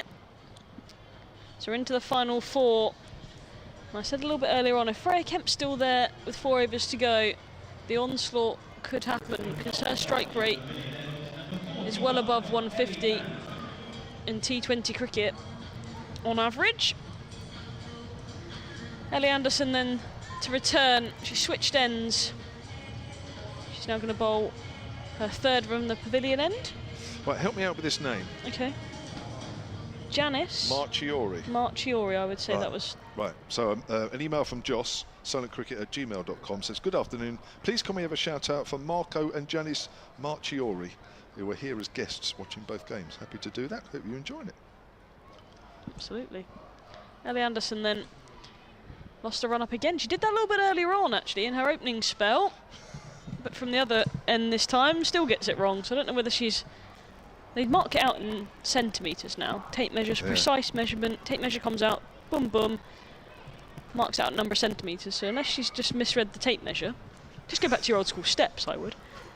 Anderson then in from the pavilion end. Short, long hop goes straight into the hands of Wellington. It's dropped. That's short, fine. She doesn't drop much, Amanda Jade Wellington. I don't know if she wasn't expecting it. You don't normally see her fielding there, to be perfectly honest with you. She's normally in front of the bat. But that one went straight to her and was put down. Just about and head come height. through for a single, yeah. It was a fairly easy chance for her standards. Yeah. I think we would have expected that to be taken. Yeah, I just don't know whether she just wasn't, obviously just... Out of the white seats, maybe? Yeah, maybe. In Just the not quite paying Shane Warne attention. stand. Unsure. Wide outside the off stump, called by umpire Rose Dovey. Not the best return from Ellie Anderson so far. 123 for 2. We're into the 17th here at the Utilita Bowl. Good crowd built now. I said a few more might come in towards the end of the game or the end of this innings. It's 5 o'clock nears and the work floodgates open. Everyone pours out and comes down here, I hope. Moves her feet across to the offside, does Freya Kemp, slaps it down the ground. 1 bounce, 2 bounces over the boundary rope. That's straight as you like, goes for 4 more. The onslaught of Freya Kemp has begun. 20, she moves on to 20. Vipers 128 for 2. Good shot again. She is very, very strong, isn't she? I just worry the longer she stays there, the Storm are going to get further and further behind the pace of this game because she has the ability to clear the rope, even though they're 65 metres round. I just feel that she's got the strength to do it. What's Anderson going to come back with here? She's still round the wicket. Kemp again moves her feet across to the offside to meet it. Just works it up to a long on. Happy to take a single on that occasion. 129 for 2. Well, I mentioned that win against Sunrisers at Chelmsford last Friday. 171 for 2, definitely down to Kemp's 55 not out off just 35 deliveries. Just shows you how destructive she can be. She spends any sort of time at the crease. Definitely. But mind you, Georgia Adams is outscoring her at the moment in run rate wise. She is. She's pulling this time as Adams. There's no square leg. Well, there is a square leg. She's inside the circle. It's over her head. Sophie Luff, the captain, has got to watch it sail into the boundary rope once again. Another 4 to Georgia Adams, another 4 to the Vipers. 133 for 2 now. 2 boundaries in the over.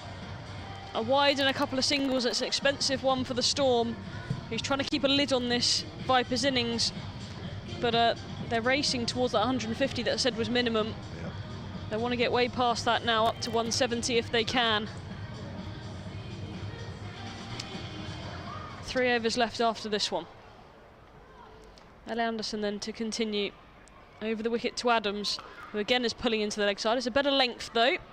Can only find deep mid-wicket. Emma Corney out there does the fielding. A couple of bounces back into Nat Rafe with the throw. 1 more to the total. How long can Georgia Adams outscore Freya Kemp? I mean, Kemp's going at 123 per 100. Adams is going at 145. It's terrific. That much longer. Well, I was going to say, you do feel at some point feel like it's Kemp's inevitable. going to keep her up. We'll find out. Freya Kemp then waits. She has a little look round to the leg side. There's 2 fielders inside the circle there. She moves across to the offside and Anderson follows her. It's good bowling. She slaps it to long on and collects a single. It's the end of the 17th. There's 3 to go here at the Utilita Bowl this afternoon. It's half term. There's loads of kids here, which is great. 135 for 2 at the end of the 17th. 3 to go here. A couple of tweets here as well at Sonat Sport. Carol Rawlings, who tweeted earlier, apologies Carol, I missed it. Why is Georgia Elwitz not bowling for now? You can answer that one. Why is Georgia Elwitz not bowling?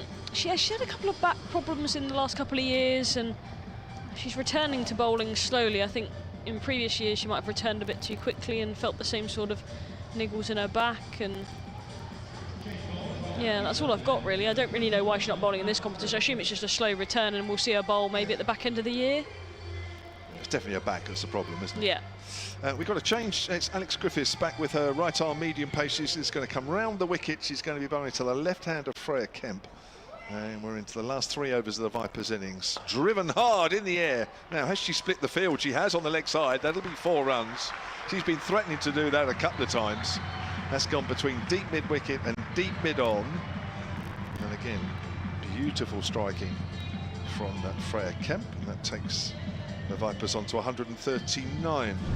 Paul Williams, who tweeted earlier at Solent Sport, talking about Izzy Wong's bowling. Looks like she was trying to looking at bowling line and length rather than worried about the pace. I think she was a little bit guilty of that at Wormsley earlier in the Rachel Hayher Flint Trophy competition. We were talking about her bowling to Maya Boucher then, and didn't get it right there, to be honest. Well, it's way outside the off stump, but even that's too wide for a dive in Nat Wraith, and that's going for 4. That's a horrible delivery. Just looks as though she was trying to sort of straighten the ball from the angle, and the wrist came right down on the left-hand side of the ball and just totally skewed it out wide. And Nat Wraith, who's been very nimble behind the stumps, even for her, that was just too much. And that takes the Vipers on to, I think, 144. It does. 144 for 2 now. I think that's the 50 partnership just come up as well for these two.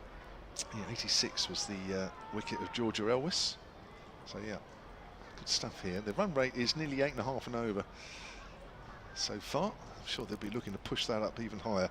Kemp goes big in the air, but I think this might be out, called it deep mid-on. Izzy Wong's underneath it. Oh, it's gone over her head, and she falls over. She misjudged that totally, and the ball plugs in the outfield, and they're going to get 3. I think Izzy Wong will enjoy that too much. It did go very high up in the air. It did go a long way, but she was under it and got too much under it. She misjudged it completely, didn't she? She ran in sort of a good 5 or 6 metres forwards and then had to backtrack 1 or 2 to try and get back. And it just kept going over her head. I think it carried way further than she thought it would, but if she stood on the rope and stayed there, she could have adjusted. Yeah. Kemp moves on to 29, but it's Adams to face the next delivery. Adams goes in the air. This will be wide of Wong. 1 bounce. She comes round to her right at deep mid-off. Keeps it down to a single, does well.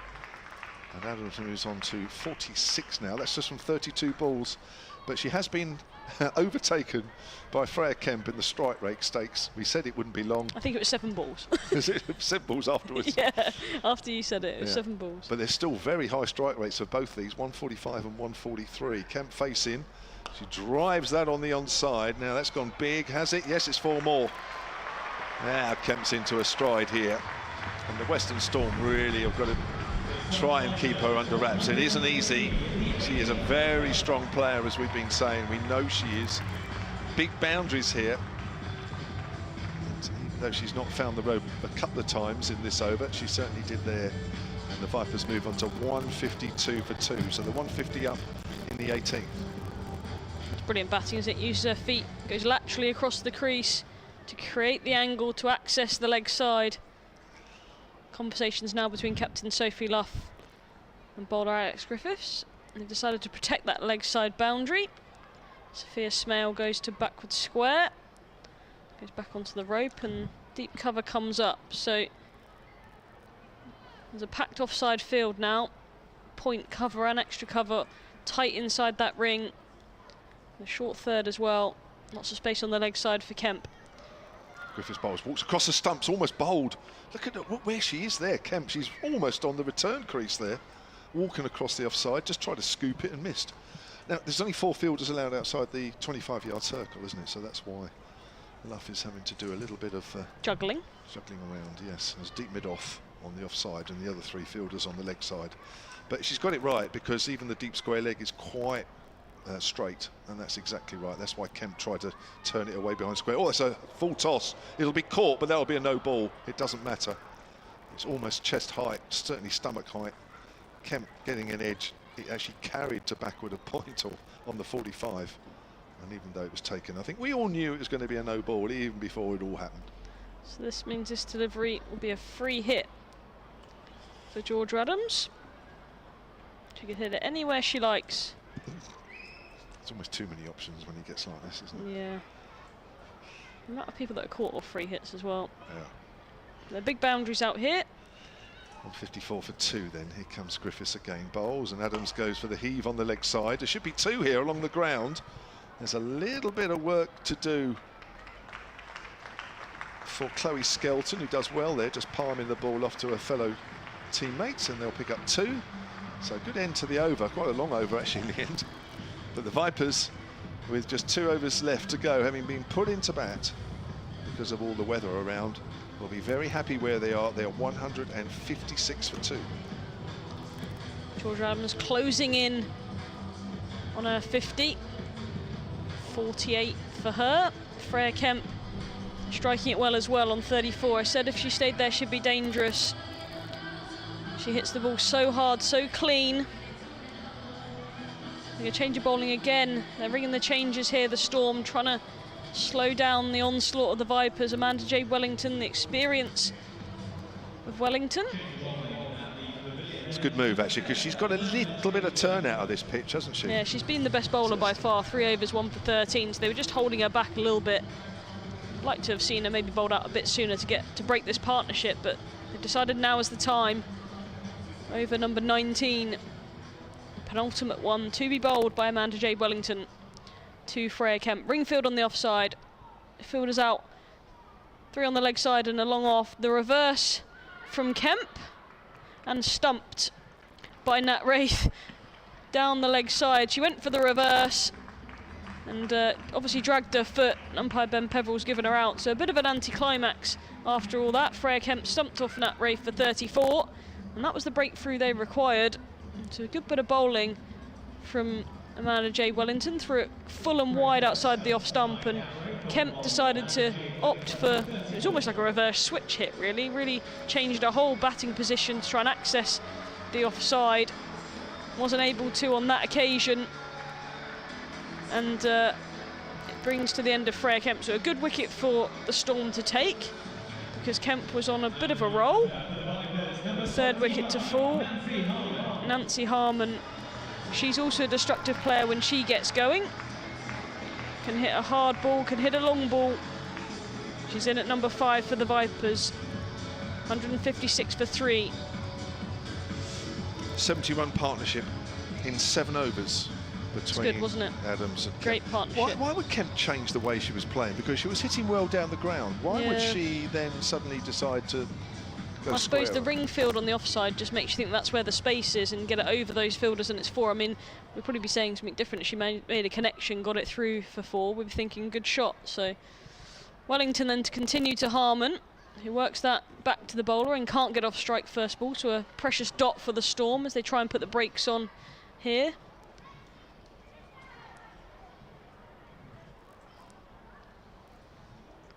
She's in again, Amanda J. Wellington. This time Harmon uses her feet, drags that one from outside off stump into the leg side. They've got 1, they're coming back for 2. A bit of a fumble in the deep by the fielder at deep mid-wicket. I think that's Alex Griffiths out there. A tough old time of it in the field. Fumbles and they get back for 2.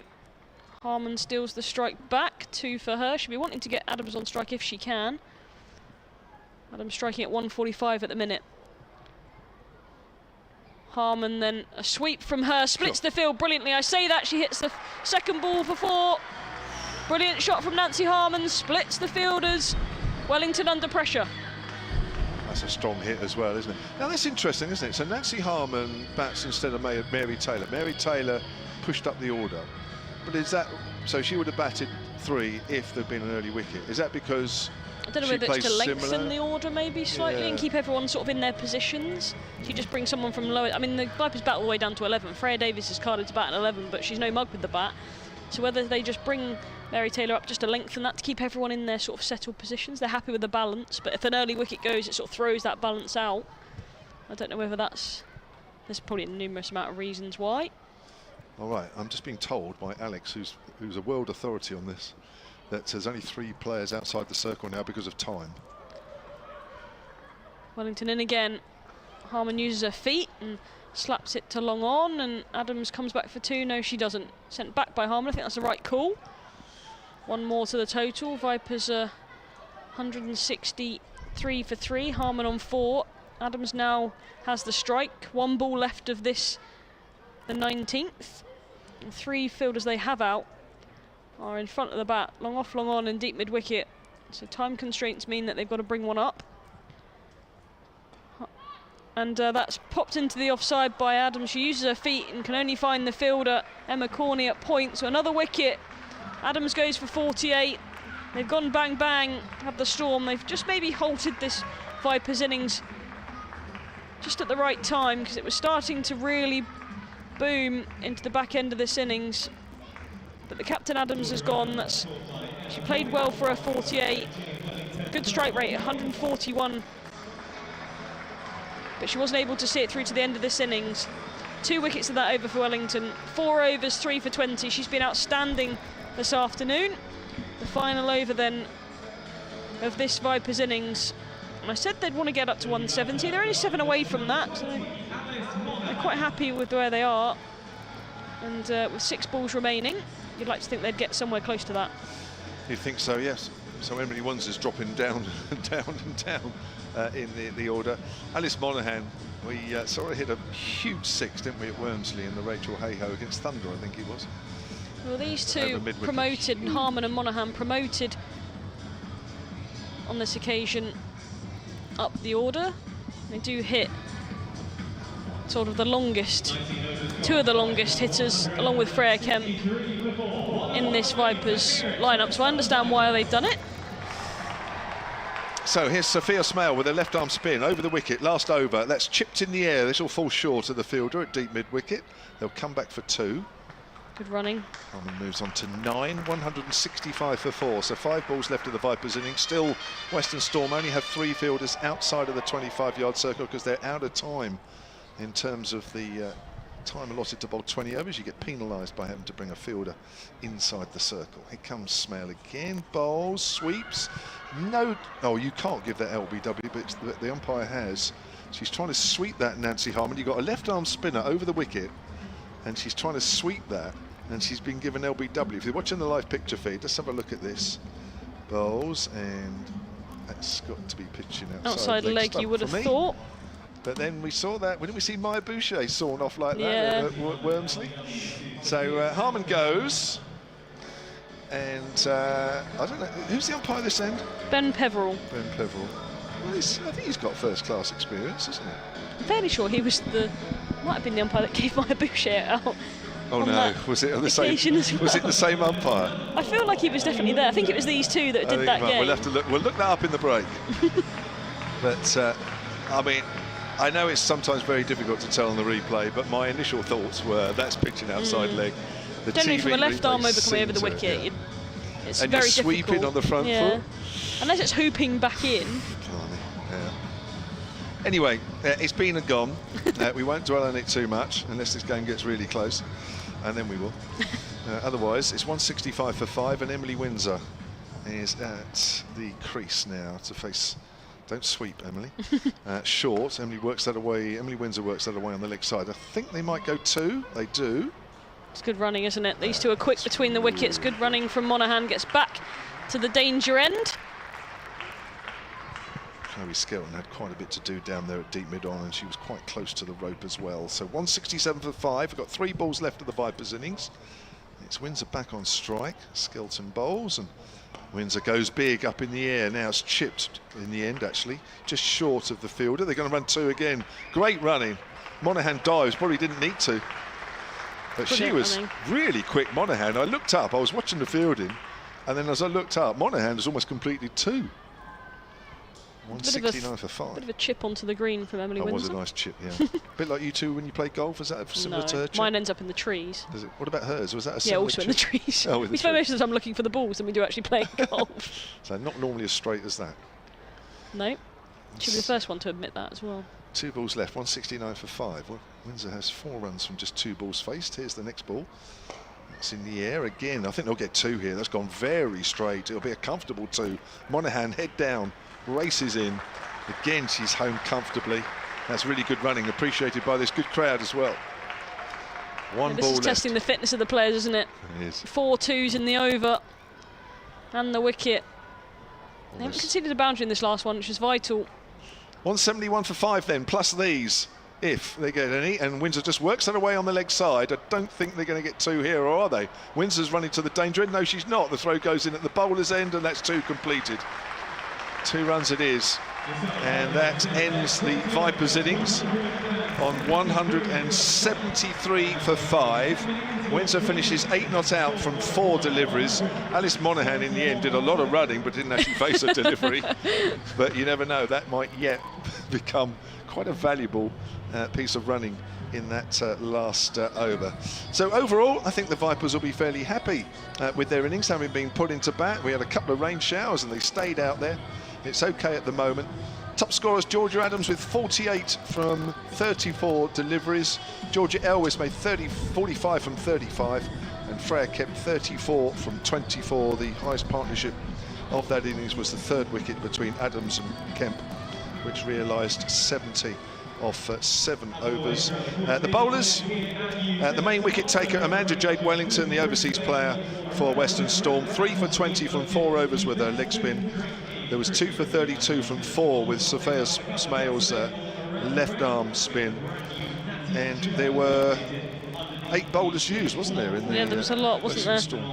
They definitely rung the changes, but I think at the half-time break, I think the Vipers will be the happier of the two sides. I think if you told them they were going to score 173 at the start of play, they would have taken it. And the Storm now, they definitely have the batting to do it. The impetus of Izzy Wong coming in their middle order. She can hit a long ball, so that adds a different aspect or a different momentum to their innings. So it'll be the key partnerships or the key players for me: Sophie Luff, Izzy Wong, and see if she gets going, and then just a combination of the middle order, Wraith and Corney. If they can get going in the power play and not lose a wicket in the power play, they've got every chance of chasing this down. It'll be a good chase. Kevin James and Charlotte Taylor will be back with you in a few minutes for the start of the Western Storm Reply.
Welcome back to the run chase here at the Utilita Bowl this afternoon between the Southern Vipers and the Western Storm. It was a good start for the Southern Vipers. They've made, in their 20 overs in this Charlotte Edwards Cup, 173 for 5 they made in their 20 overs. Good innings from Georgia Adams. She top scored with 48 contributions down the order. Elwes with 35. And a bit of an onslaught from Freya Kemp from 34. 3 wickets from Amanda J. Wellington. The rain stayed away. It's myself, Charlotte Taylor, and alongside me, Kevin James for the run chase. How do you see it, Kev? It's a good total, isn't it? There's absolutely no doubt about that. 173 for 5. Now, when the Vipers got into that sort of territory before in this season, 171 for 2 against the Sunrisers, it was too many for the opposition at Chelmsford. So here they are, 2 runs better. So this is going to be challenging. There's no doubt if Western Storm win this, they do absolutely deserve to win this, and it'll be a cracking game. By the way, Wes, on the media team here, we were talking about the LBW decision that Nancy Harmon was on the end of. He says it was Rose Dovey, umpire at the other end, who gave Bouchier out at the time, with Ian Blackwell was the other umpire that day. Sorry, Rose Ben. Dovey was. Almost tainted him with the same brush twice. Yes, you have, yes. The writ is in the post, by the way, the summons for you. Libel. The libel letter is in the post. I'm in trouble. I'm okay with that. I'm usually in trouble. It's quite funny, actually. The game feels like it's about to start. The security team are still on the field. They obviously can't get off. They're now getting off, which is great. We had some extra fielders at one point. There's the 2 opening batters for the Western Storm, Emma Corney and wicketkeeper Natalie Wraith. They're taking ages, these guys, aren't they? They're really taking the strolling around. Freya Davies has got the ball in hand. She'll open the bowling for the Vipers, as we expect from the hotel end, our commentary end. She'll be bowling to Corney. She's going to take the first delivery, I think. These two do look very similar, actually. It might be Nat Wraith. 2 fielders outside the circle then for the power play are at third, and almost like a long leg position as we get the run chase underway. Davies over the wicket to Corney, who's defending into the offside, and there is no run. Freya Kemp in there does the fielding. And like you say, if they can chase down this target at 174, it will be a very good run chase, and they deserve to win the game. I do feel like there could be a little shower around. I say that, the greyest of clouds are over above us now. It's not raining, and then to our right, as we look at it over the back of the Shane Warne stand, there's blue skies, so we might miss it. Driving too wide, too full from Freya Davies. Gets this run chase underway with a boundary. Lindsay Smith was after it. She was interested for a while, but picks up 4. It's good striking. It's Natalie Wraith, actually, that's striking. I can't tell these girls apart sometimes. They do look very similar, but it was too full, too wide, and the first boundary of the Storm innings, and their run chase is underway. Playing a 23rd match in this competition, Nat Wraith. Nice shot. Good move for Freya Davies coming from the South East Stars to here. Yeah, I think so. Come back to that in just a second. Straighter in line this time is Davies, and finds Charlie Knott at mid-wicket. No runs scored. I do feel like, you know, the Vipers sometimes are lacking in pace bowling. Without Freya Kemp not bowling, and with no Lauren Bell here, they've got Mary Taylor, and with no Anya Shrubsole retiring, they haven't got a lot else. You know, Georgia Elwes not bowling, Alice Monaghan obviously available, but there's not a lot of depth in seam bowling, so a good move from Freya Davies to come across to the South East Stars. We definitely enjoy having her around. And a single taken by Wraith into the offside as a diving Freya Kemp to a stronger left side does the fielding, but can't stop the single. Yeah, Davies has been quite consistent in this competition. 2 for 23 from 4 against the Blaze here, 1 for 25 from 4 in that win against the Sunrisers at Chelmsford, and 3 for 22 in the defeat to Sunrisers at Arundel a couple of days ago, 3 days ago. Yeah, she was good as well. When she played for England, generally it was in their T20 format. 26 she played. It was generally in good, well, unfortunately for her, she basically played when sort of Catherine Brunt and Anya Shrubsole were being rested. That's kind of how they saw her playing. But yeah, if she was 21 now, I can guarantee she'll probably be in the forefront of their minds. But nonetheless, we're happy to have her here. It goes past the bat this time. Swing takes it away from the right-handed Corney, who's swing and a miss, goes through to wicketkeeper Rihanna Southby behind the stumps. Beautiful shape there. Emma Corney's playing her 6th match in this competition. Average is 18. She's come through their academy systems and their pathways down in Somerset, Cornwall, Devon area, which is of course where the Western Storm are born. It's a straighter one this time, and Corney tries to work it to or through the leg side, but can only find George Werwis at mid-on. It's a steady start for the Storm, 5 for no loss off the first. Yeah, nice bit of shape on that ball from Freya Davies. Yeah, I interviewed her during the winter when she made the move, when we first heard it. And yeah, she just sounded good value. You know, some people you speak to, and you know, like yourself, of course, when I did interviews with you. You know, it just sounded like a nice person. Oh, thanks. Yeah. Right. Is this a pump my tyres up situation? It's amazing how microphones can make people sound different. Yeah, in real life. Terrible. Terrible human. And now here's another lady that is very economical when she bowls. Lindsay Smith with her left arm spinners will bowl the second over. She missed the first game against the Blaze. She was with England when she was in the England squad for the T20s, I think, against Pakistan. She didn't play, did she, in any of those? No. Recalled back into the England squad, wasn't she? Slightly irritating for the Vipers, because you think if they don't play, yeah, we could have definitely used not the Vipers, but they lose enough, but who are playing, let alone ones that aren't. Absolutely. It's going to be Nat Wraith then, the right-hander, to face Lindsay Smith. And she's driven out into the covers. There are 4 cover fielders there. Point, cover, extra cover and mid-off. A wall of fielders there, which Nat Wraith will have to time something pretty well to pierce that field, that's for sure. Here's Smith, comes in again and bowls. Wraith comes down the wicket, drives it into the ground mainly. And that goes out to, is that Alice Monaghan there, I think? Yep. Fielding at cover. An absolute ring of fielders, and when you think Freya Davies is at backward a point and there's a mid-off as well, it's a real line to try and break, that's for sure. Race on the back foot cuts that to Freya Davies, and there's no run. 5 without loss then. We're in the second over. It's of course Wyatt, Boucher, Bell and Dean missing for the Vipers, but also Heather Knight, Filer, and no Danny Gibson for the Western Storm either. It's driven, Lindsay Smith almost pushes that onto the stumps. That would have been interesting if that had hit the stumps and the run out call, but it's gone up towards deep mid-on, and that'll be a single to Wraith, and she moves on to 6. Emma Corney on strike, yet to get off the mark. Only faced a couple of deliveries. Yes, you're right, nice bit of sunshine away to our right, nice blue sky, but unfortunately that is away to our right. Above us there's some darker clouds. I feel like it's coming across though. The wind is blowing in this direction. Yeah, you can feel that. Yeah. Well, that's actually too much sun since the first couple of overs. Corney works that away on the leg side, called through for a single. Throw there from Mary Taylor, not the best. Rihanna Southby, nimble as ever behind the stumps. I think it's been a good contest between the 2 keepers. I think Nat Wraith is a super keeper. Rihanna Southby equally so. They're very similar, aren't they, in terms of they move around very quickly. Very nimble on their feet they are.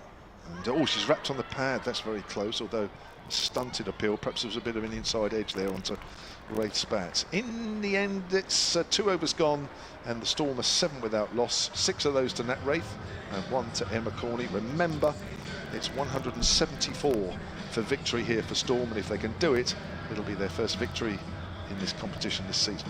Yeah, keep an eye on that run rate. That required run rate sits at 9.3 at the moment. So not unattainable, of course, but it's always a stretch when you have to go at 9s from the start.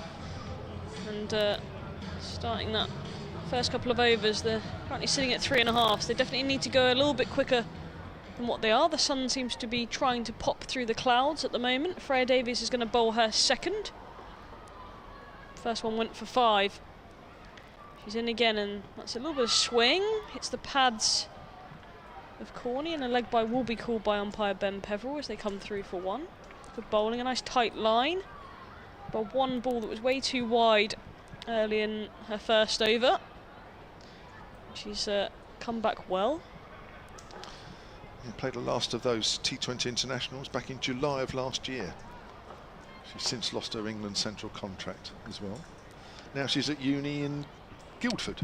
Yeah, studying law. Yeah. Yeah, smart lady. I feel for her at times because you see on her social media platforms and stuff, when she's not playing cricket, she's studying. She's got her head in a book, so there's not a lot of time off. You're working, you're studying. Not a lot of time for anything else. Is Freya, but she loves her time at the Vipers. She's been slapped for 4 on this occasion. Too short, too wide. Allows Nat Rafe to free her arms and hits it with power through the offside. Bursts through the fielders. And it's 4 more to the Storm total. That'll help their required run rate. That brings it down a point. Their current run rate moves up to 5, so it's a little bit more attacking. They need to take advantage of this power play for me. Try and do a lot of their work inside these first 6 overs. That'll definitely help them get going. They try and get somewhere towards this target of 174. Yeah, a bit of width there. We've seen some lovely shots square of the wicket that It end, races that across far the end, doesn't square of the wicket here, though, doesn't it? Georgia always played some nice ones. Georgia Adams. The 2 Georges. Field change. 3rd comes up. Cover goes out. So it can be a little bit wider now as driving this time is Wraith, and Captain George Adams does the fielding at mid-off. Gets an applause from the crowd. Halfway through the 3rd here. It hasn't built up a lot, has it, while this game's been going on? It was a decent crowd to start off with. Yes, there is a few more in now, but it's definitely nice to see. It's definitely a few, isn't it? 3,000 probably now. And loads of young kids, young girls watching their heroes play cricket, which is just great to see. On the up this time from Wraith. Tried to drive but couldn't get to the pitch of the ball and just props it up in front of the fielders on the drive. No run taken. Yeah, important to get some games in this week, isn't it, during half-term week? Yeah. Get the children in. It's great to see loads of kids here doing a skills challenge before play started. Oh, you were involved in that, weren't you? Yeah, I was down with Sarasbury Cricket Club. Do a little bit of work down there. Petersfield won and was able to do the Guard of Honour before the game. That's whipped off the legs this time, straighter from Freya Davies. A bit of a fumble from Monaghan at deep backward square, but doesn't cause any problems, doesn't cause another run to be taken. Storm 13 for no loss. 1 ball left of the 3rd. Surprised they didn't put the fielder under a bit more pressure there, Yeah. actually, because it went quickly. That's one thing that the Vipers did do. They ran brilliantly well during their innings. Big boundaries here at the Utilita Bowl, especially square of the wicket. Just driving this time is Corney. Can only find Adams at mid-off. It's a good over from Freya Davies. 13 for no loss after 3. Comes the music. Similar start actually from both these sides after 3 overs. Vipers had 12. It's very early on, of course, even in T20 cricket, 3 overs, only halfway through the power play, but it just gives you an idea. Momentum towards the back end of the power play, though, didn't they? Yes, they did. When Not and Elwes started to get going. Ellie Anderson, didn't she, when she came on, was a bit loose. A little bit. So it's going to be Lindsay Smith to continue from the pavilion end with her left arm, slow left arm round the wickets deliveries, and it's going to be Nat Raith on 11 to face. Comes down the wicket and works that nicely over mid-wicket. It's quite a deliberate shot in the air, and that's going for 4. Fantastic placement, knew exactly what she was doing. Got to the pitch of the ball by coming down the wicket. It's a brilliant shot, wasn't it? Got right to the pitch of it, as you say, Kev, and a little bit of drift from Smith as we come to know of her, but it drifted right into the arc of Nat Raith, who was able to just lift it over the infield and picks up a boundary. It's good attacking cricket. It's the way they need to go, the Storm, if they're going to chase down this target. 157 more required. Playing a 22nd match in this competition for the Vipers. Of course, spent a while at Northern Diamonds as well, did Smith. In between 2 stints, cut away to backward a point. Freya Davies is there once more, no run. Nat Raith 15 from 15 now. Doing most of the striking. And McCorney's only faced 5 deliveries so far. So another 157 here for the Storm to get. Driven hard back to Lindsay Smith, goes through her legs. But actually she takes most of the sting of the shot. Little half stop. Yeah, take that. 17 without loss then in the Vipers, the Storm. We started this game in 7th place. The Vipers started in 5th. This is the 4th match of 14 for both these sides. That's gone aerial over mid-off. That's a really good shot as well. Georgia Adams back pedals. The ball plugs in the outfield. Doesn't quite go all the way to the rope. And that'll be 2 runs for Nat Wraith. Very good placement once more. I thought she got more of it actually. It sort of just plugged in the outfield, as you say, and didn't really go anywhere after that. It's good 2 shots where she's got the ball into areas where there's no fielders with a minimum of effort really both times. As Smith bowls again, Wraith goes aerial just over mid-wicket, and that could be going all the way again, and that's gone for 4. Well, a little bit more risky this time. It didn't quite go as high as she was aiming, but in the end it was probably a good foot or so over. Is that Nancy Harmon? Yeah. No, Nancy Harmon, yeah, mid-wicket. Probably a good foot over her head, probably more actually, 2 feet. So that's been a fairly expensive over already here from Lindsay Smith. We're not often saying that about her. 10 runs it is. Last ball of the 4th over coming up. It's good from Wraith, isn't it? She's off to a bit of a flyer, 21. Still move on to 23 without loss, needing another 151 here. Wraith drives, and that's gone out into the covers, and there'll be no run. So end of the over. So that's 4 overs completed. Wraith has 21 from 19, Corney 1 from 5 still, and 16 overs remain. They're neck and neck, aren't they, after 4? Yeah. Vipers had 25 for naught, Storm had 23 for naught. Good game so far. Yeah, I know. I just feel like it's going to go the distance. I've got that little bit of a feeling about it. Some good A battles still tingle. to come, isn't there? Sophie Love, obviously a big player.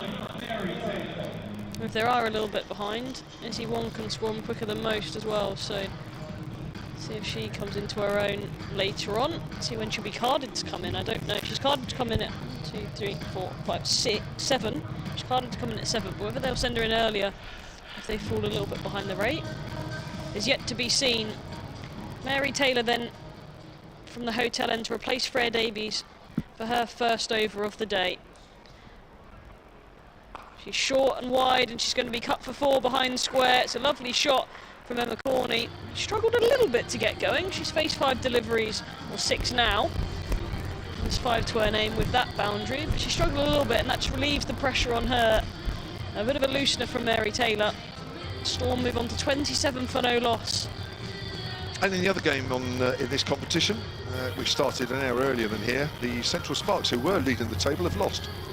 The Thunder have beaten the Central Sparks. Central Sparks 121 for 8 from their 20.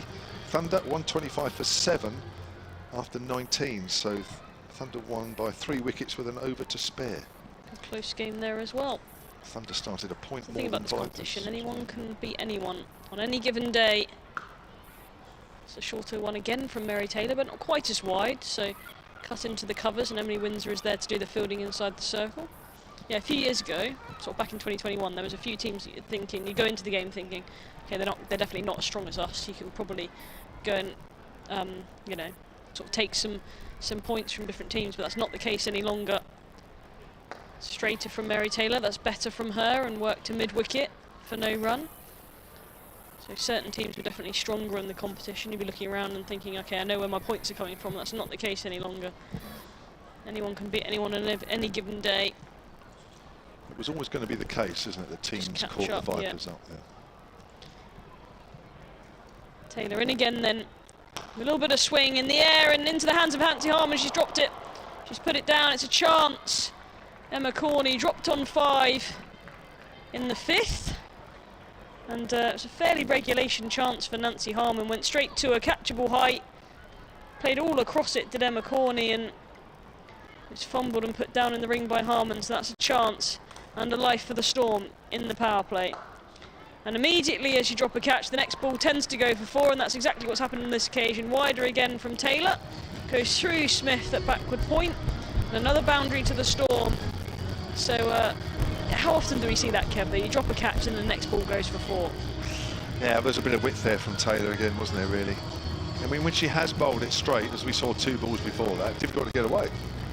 But the width outside the off stump, I'm afraid, is going to be her downfall. It certainly was there.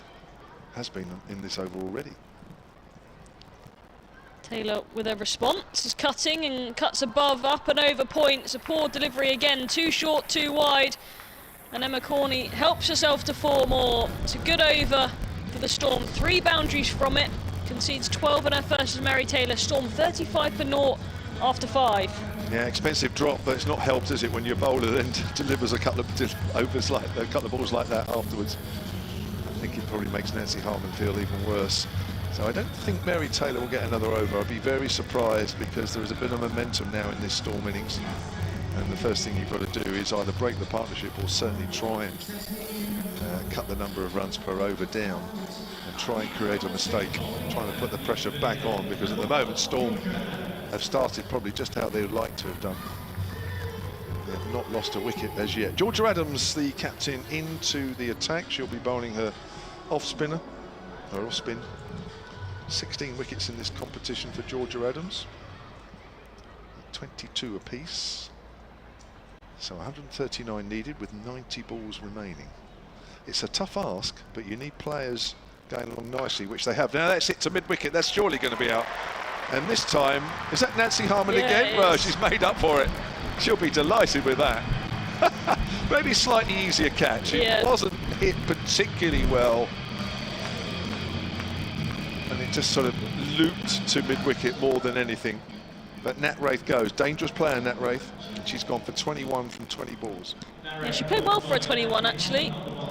She hit a few boundaries to get this Storm innings and the momentum going, but couldn't get that. She was looking for the same area that she's hit a couple of times off Lindsay Smith in the previous over from the pavilion end, and couldn't find the elevation this time to get it into the same space and put it straight into the hands of Nancy Harman, who makes no mistake on that occasion. She'll be relieved that she's caught that one. And Vipers have their breakthrough then in the power play. 35 for 1 the Storm.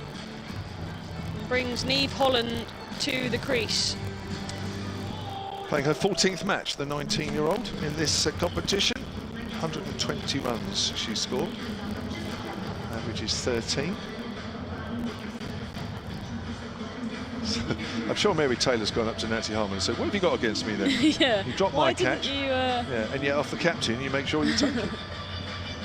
So Niamh Holland in her last couple of innings, she made 32 against the Stars at Bristol, 15 against the Sparks at Taunton, and 20 before that rain-affected game.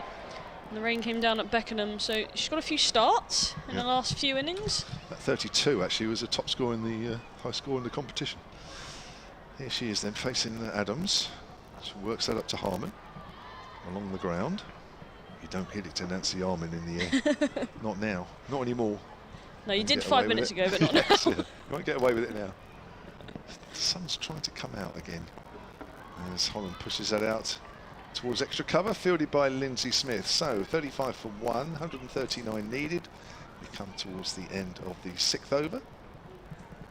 Sorry, no, we're at the start of the 6th over. What am I talking about? Adams bowls, and that's worked up to extra cover by Holland. Scoreboard's just quickly raced through a couple of balls there in one. 35 for 1, as I say. Holland's faced 3 balls yet to get off the mark. Emma Corney's 13 off 11. Bit of sunshine, lovely. Yeah, it's nice, isn't it, when the sun comes out here? Uses a feet. Oh, and it's missed everything. In fact, it's wrapped on the pad. Not out, says the umpire. So no LBW decision, but it will be a leg by. That must have been very close, actually. I know she used her feet a little bit. I don't think she was too far down the crease when it hit her. She wasn't. I'll be wanting to see the replay or the DRS on that if it was available. Of course, it's not on this occasion. I wouldn't have thought it was going over the top, but umpire Rose Davies says not out. So Holland's away from the strike. She's playing across that one. That was very close. She's trying to find the gap on the leg side. 36 for 1. Corney back on strike. As Adams comes in again and bowls. Corney's cutting that away, and she's found the gap, and that'll be 4. Or will it? Freya Davies is after it. I think she's going to get it. She will. Slides into that one. Just rearranges the rope somewhat. But that's a really good piece of fielding. I thought that was going. It really slowed up, didn't it? Didn't it just? Mustn't forget all the rain we've had. I suppose that's played a bit of a part. So end of the over. 39 for 1 the Storm then at the end of the power play. And after 6 overs, the Vipers were 44 without loss. So they've just got their noses in front ever so slightly, the Vipers, at this stage. Yeah, a little bit, haven't they? It's interesting. I like to look at the comparison between the 2 innings and during T20 cricket, because you can see where games are won and lost at times, and There's periods in the middle. Over 12 was a good one for the Storm, and they only conceded 3 in the middle of that one. So there's really like ebbs and flows, but the over before that went for 13. So it's really like where games are won and lost when you look at it over by over. You can really see where you might lose a game or win a game at the end of proceedings. So just the one over for Mary Taylor. Charlie Knott will bowl this one, the 7th. So the first one outside the power play, of course. 4 fielders now allowed outside of the inner circle. Deep square, deep mid-wicket, long on, and a deep cover in play. Short and wide to start. It's cut into the offside. Emily Windsor's quick and will come round to her right. And they're going back for 2 and will be successful. Long boundaries out there. 2 to Emma Corney. Of course, she was dropped on 5 in the 5th over, so now she's moved on to 18s. That's already conceded 13, cost them 13. I know what I meant to say. Charlie Knott to continue with her hat on. Again, short and wide. And cut to Emily Windsor. That deep cover. Another 1 to the total. 42 for 1. It's quite hard to actually pick up the ball sometimes when the sun is glaring down on the pitch like this. It's a white ball and reflects off the seats, the white seats, and reflects off the... Am just making excuses now? You're saying you can see it perfectly. I was just going to say, fortunately, it's not out for very long, it's the sun. That is true. Not in again. Bit of turn on offer for her. Turns into the right-handed Holland, who can't get off strike and can't get off the mark. It's going to be interesting for the game later on, Hampshire Surrey, because we saw Amanda Jade Wellington turn a couple. We've now seen Knott do the same. Yeah, Dawson get the same for Hampshire. Worked off the legs, this time from Holland, deep backward square. Monaghan comes round to do the fielding. Yeah. Dawson, who have Surrey got spin-wise? On offer in their squad. They're missing a couple. Cameron Steele might play, the leg spinner. Yeah, might be on offer for them. Cutting off the back foot is Corney, out to deep cover to Emily Windsor. Bit short in this over for me. Not. But controlling it well. Yeah. Unfortunately for you, the sun's disappeared. It was only out for 2 or 3 balls. Yeah, that's okay. It's that sort of afternoon. It is. Oh, it's back out. It's coming back. Using her feet across the crease was Holland. Slaps it into the leg side, and Freya Kemp's out there and does the fielding very casually. A few singles and a 2 off the first ball. Off that over. First one from Knott concedes 6. Storm 45 for 1 after 7. So virtually neck and neck after 7 overs. The Vipers were 47 for 1, so a very similar position. Yeah, 129 needed by Storm here off the last 13 overs at a required rate from here on in, as good as 10 and over. Pretty much. Scoring as good as 6.5 and over up to now. So a little bit of acceleration needed, but they've got plenty of batting. They've only lost Nat Wraith. Only batter to go so far. Made 21 from 20 deliveries with 4 fours. It's going to be Georgia Adams to continue from the pavilion end. Her first over cost 3 runs, but she counted for the wicket of Wraith. Down the wicket comes Eve Holland, works that to mid-wicket. And there's no run. Is there a change of fielder there? No, still Nancy Harmon. She hasn't been shoved out. No, she hasn't. No, well, she got the catch. She got it. She dragged it back after dropping Holland. Corney, sorry. Down the wicket again comes Holland. And this time works it to Nancy Harmon's right, and they'll come through for a single. So the Storm are 46 for 1 here in the 8th. Double header at the Utilita Bowl. Hampshire Surrey kicking off the T20 Blast campaign for both those sides here. Later on at 7 o'clock.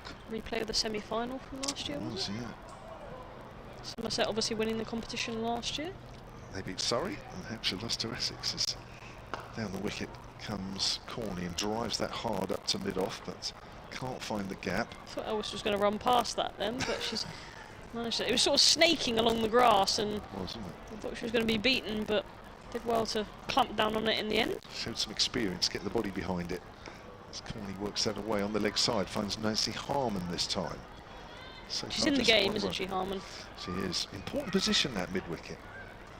and extra cover. Always in one-day cricket, the two most probably important positions down the wicket. Has a bit of a slap at that one. She's going to get away with that. Hits that down the ground, plugs a bit in the outfield as it goes up towards deep mid-off, and they'll pick up 2. Bit of a cross-batted shot there from Emma Corney. She's played a little bit like that since she's got going, hasn't she? A little bit cross-batted. Very strong square of the wicket, maybe not as comfortable straight. 22 off 18, 48 for 1 then the Storm. Coming towards the end of Georgia Adams over then, and Corney drives in the air. Could be caught at dip mid on. Is he going to carry? Not quite.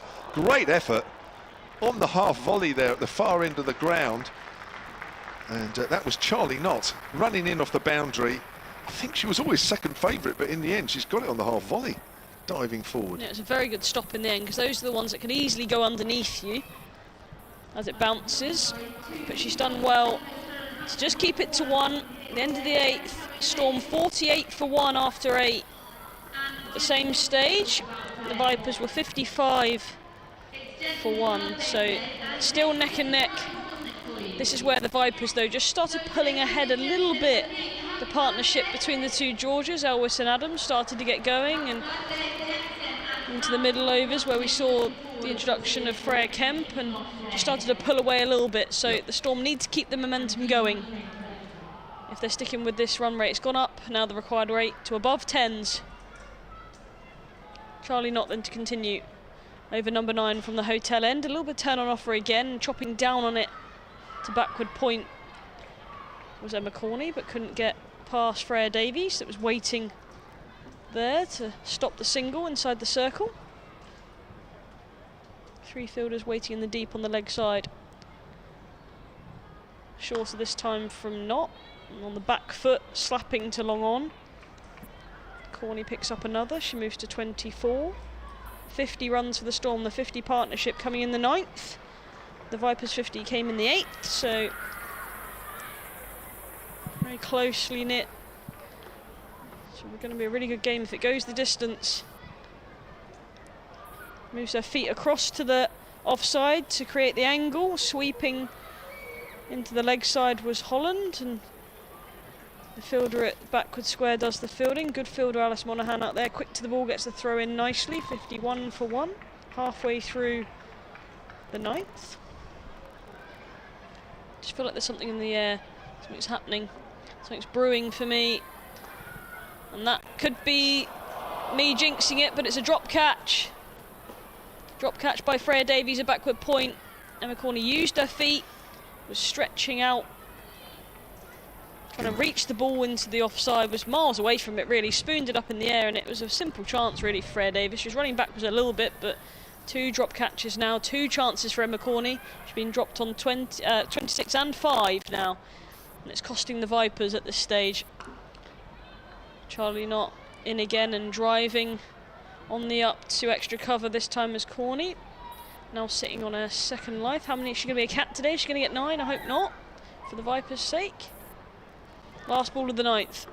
Not in again, uses her feet again. Corney, stumps taken off. Great stumping, Rina Southbeat, quick hands. The end of Corney. The second drop costs nothing, luckily for the Vipers. They're 2 down, 53 for 2. At the end of the 9th, Corney goes for 26. Well, both chances that have been offered to the Vipers where the catches have been dropped have actually immediately then resulted in a wicket. So when you look at the scoreboard, you think, well, actually that hasn't cost the Vipers too many, but they've been 2 bad drops, if I'm honest.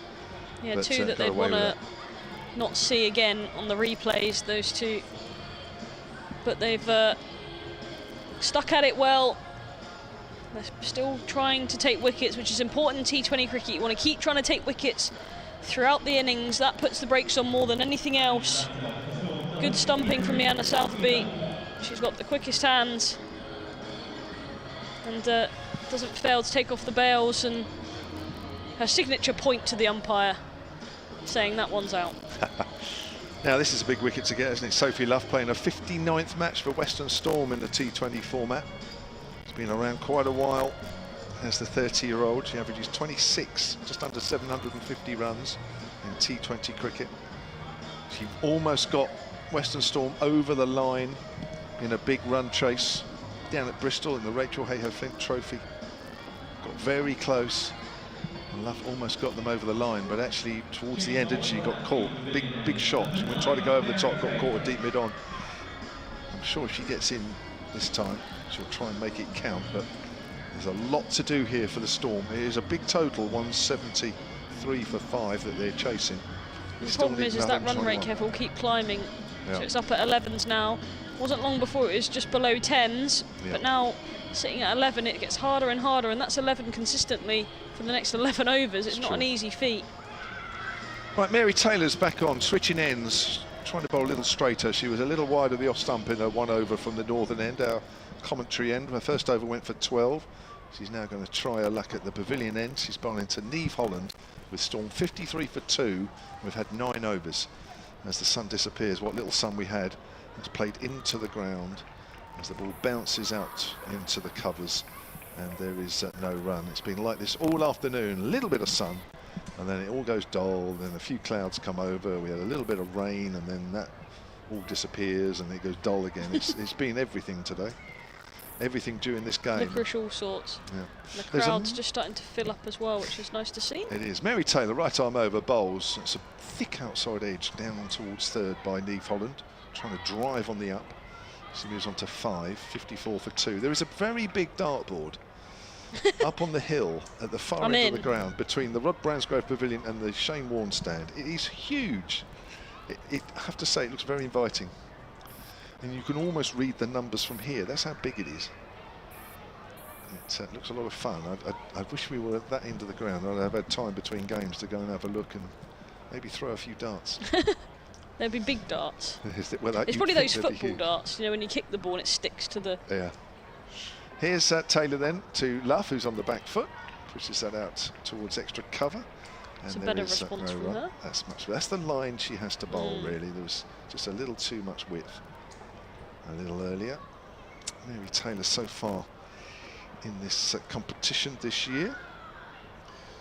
4 overs 2 for 12 in the game here against the Blaze. Good figures from her. 4 overs 2 for 29 in the win against the Sunrisers. 4 overs none for 34 in the reverse that the Vipers lost narrowly. That's pushed out into the covers. That's much better. That's put Luff under a bit of pressure after the first couple of balls. Again, that's just pushed out to extra cover. She can't find a gap. Just trying to hit the top of off, isn't she? Yeah. It's brilliant bowling from Mary Taylor. Just now protecting that vacant fine leg region. Lots of space on the leg side for Luff to now get off strike if she chooses to play across the line. Oh, that's gone very fine, and that's gone for 4. Now, what's that come off? Has it come off the pad? It's 4 wide, so it's not come off anything. It's bowled 2 straight there, Mary Taylor. Just got it slightly wrong and missed everything. Well, wicketkeeper Rihanna Southby said it's come off a thigh pad and caused a deflection. She looks a bit disappointed, doesn't she? No keeper likes the 5 wides. Well, it's wide. Well, it might be wide, it's not buys, is it? I think she was saying it just come off the thigh pad of Sophie Luff and went for 4. It's an extra ball. Nonetheless, it's the same in the scorebook, unfortunately. Apart from 5 wides. 59 for 2. As Taylor comes in again and bowls, Luff pushes that out square on the offside. Lindsay Smith comes around to a wrong side. Rihanna Southby again takes the bounds off. Not that I ever noticed these things. Does she do that at home? I mean, just stumps in your lounge? No. She just goes around and constantly knocks the bails off? No. As she walks past with a cup of tea? And she No, just she's knocks the bails clumsy, off? but she's not that clumsy. I'm the clumsy one. Walking into things, dropping things. 60 for 2 then. Last ball of the 10th over. Will be halfway after this. That's worked up towards mid-on. Initially they thought about a single. Goes to not, and that's the end of the over. So 10 overs gone, 10 to do. 114 needed by the Storm. And that run rate hovers around 11, almost 12 from here on in. After 10, the Southern Vipers were 69 for 1. And the Storm are 60 for 2. So other than the loss of wicket, they're not too far behind. You wouldn't say this was out of reach, but it's just that when you're in a run chase, that required rate just keeps climbing. It's now way above 11. 114 to win for the Storm to get over the line in this, their 4th match of the Charlotte Edwards Cup. They need a win, do the Storm, or both teams need a win, but the Storm desperately need one, sitting at 7th in the table out of 8. Smith then to return from the hotel end, switching ends, and this one's shorter and played back to her by Luff, who's 1 of 4 deliveries, just struggling to find the gaps and rotating the strike here. 114 from 59 deliveries, 8 wickets in hand. On the back foot is Luff. This time she's running 1 to the inner circle. Good pick up by Emily Windsor, but they do get home. She's quick, Sophie Luff. Gets through for a single. 61 for 2. This partnership with Holland is key now for the Storm. They don't want to lose any more wickets. Keep building. It's nice to see so many people here watching women's cricket. Yep. Lindsay Smith round the wicket, sweeping this time is Holland, and hits the thigh pad. Gets 1 leg by to the total, so they're building slowly. Can't find a boundary. Can't find anything other than a few singles at the moment here and there. And that run rate is climbing. It's creeping towards 12 now. This is the problem though, when you don't take chunks out of it, you don't score boundaries like the Vipers were doing in their innings. It starts to climb in a run chase. Driving this time is Luff up to long off. Nancy Harmon comes off the rope to do the fielding. Throw comes in, another single to the total. It's not going to be enough to make a dent in this required rate. It's a good move to bring Lindsay Smith back now, don't you think? I mean, she's just notoriously frugal. Absolutely. And just think you need to put the foot on the throat of the opposition and keep them down. Use her feet laterally. There's Niamh Holland and hits a full toss out to deep square leg. Anna Swanahan out there does the fielding, but only another single. Run rate now is at 12. It is bang on. 2 a ball now from now on in. It's difficult, isn't it? And you've got to do that for 9 overs. It's not going to be easy. Smith for the final ball of her 3rd over. Driving nicely is Luff, gets a single, sends Holland back for the 2nd. It's another good over from Smith, just 5 from it. She's bowled 3 overs, none for 16. And you expect that from her now, really. Storm 65 for 2 after 11, 9 to go. And the run rate's at 12, Kev. They need 109 off 54 deliveries.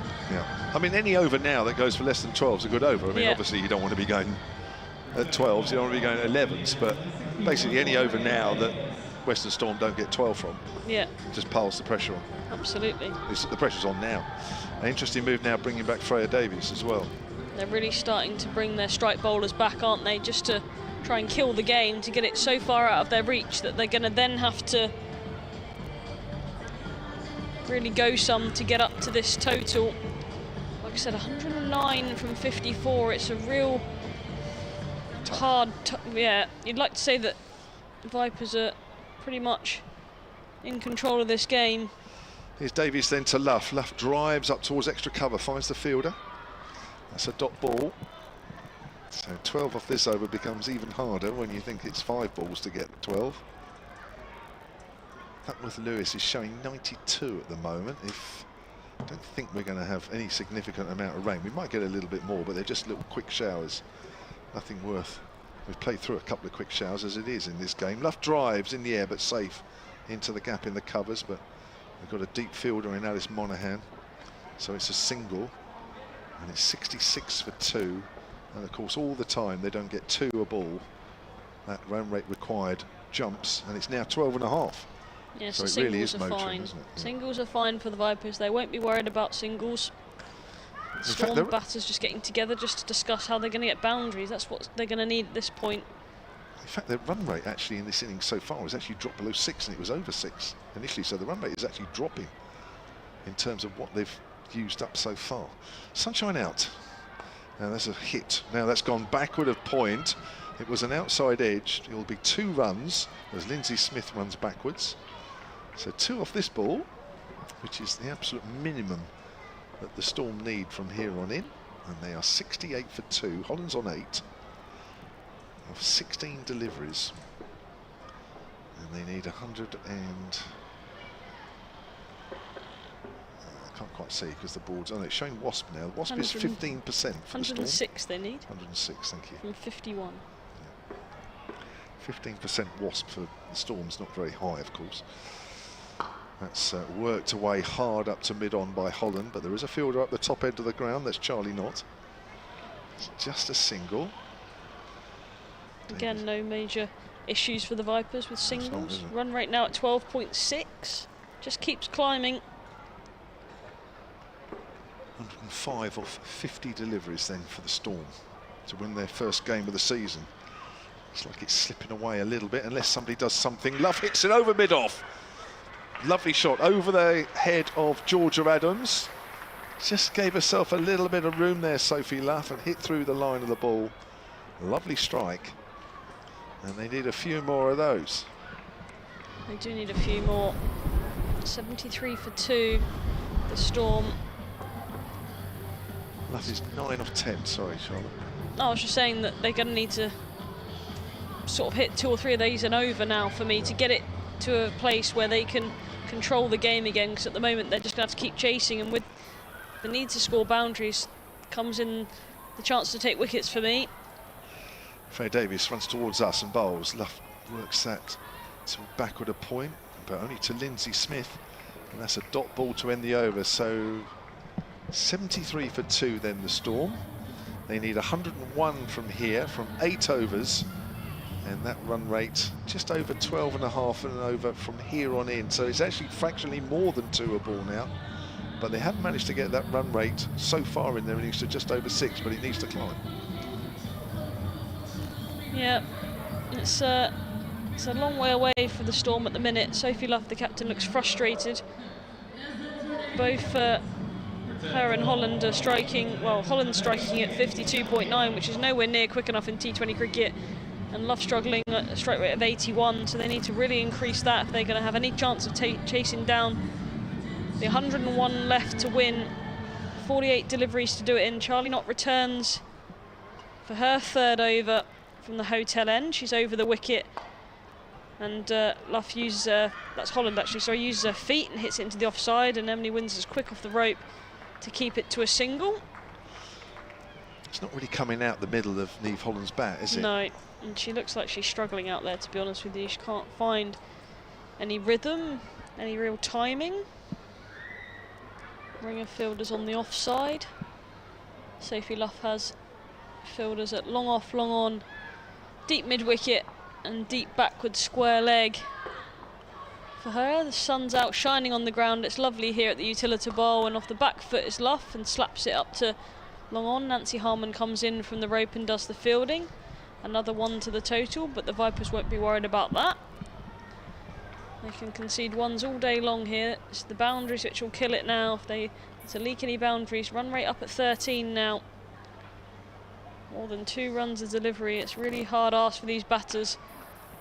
Shorter again from Knott, and Holland with no real timing again tries to find a gap on the leg side and can only pick up 1 to George Ellis as she slaps it into the onside. Looks like she's trying to hit it too hard now, Niamh Holland. It's almost like the pressure has got She's trying to through force it, isn't she? Yeah.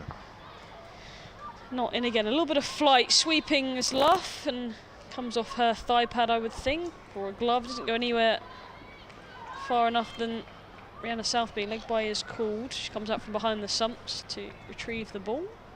Another 1, so 4 singles. 4 singles and a leg bye so far off this, the 13th over. 3 singles and a leg bye. 2 deliveries to come.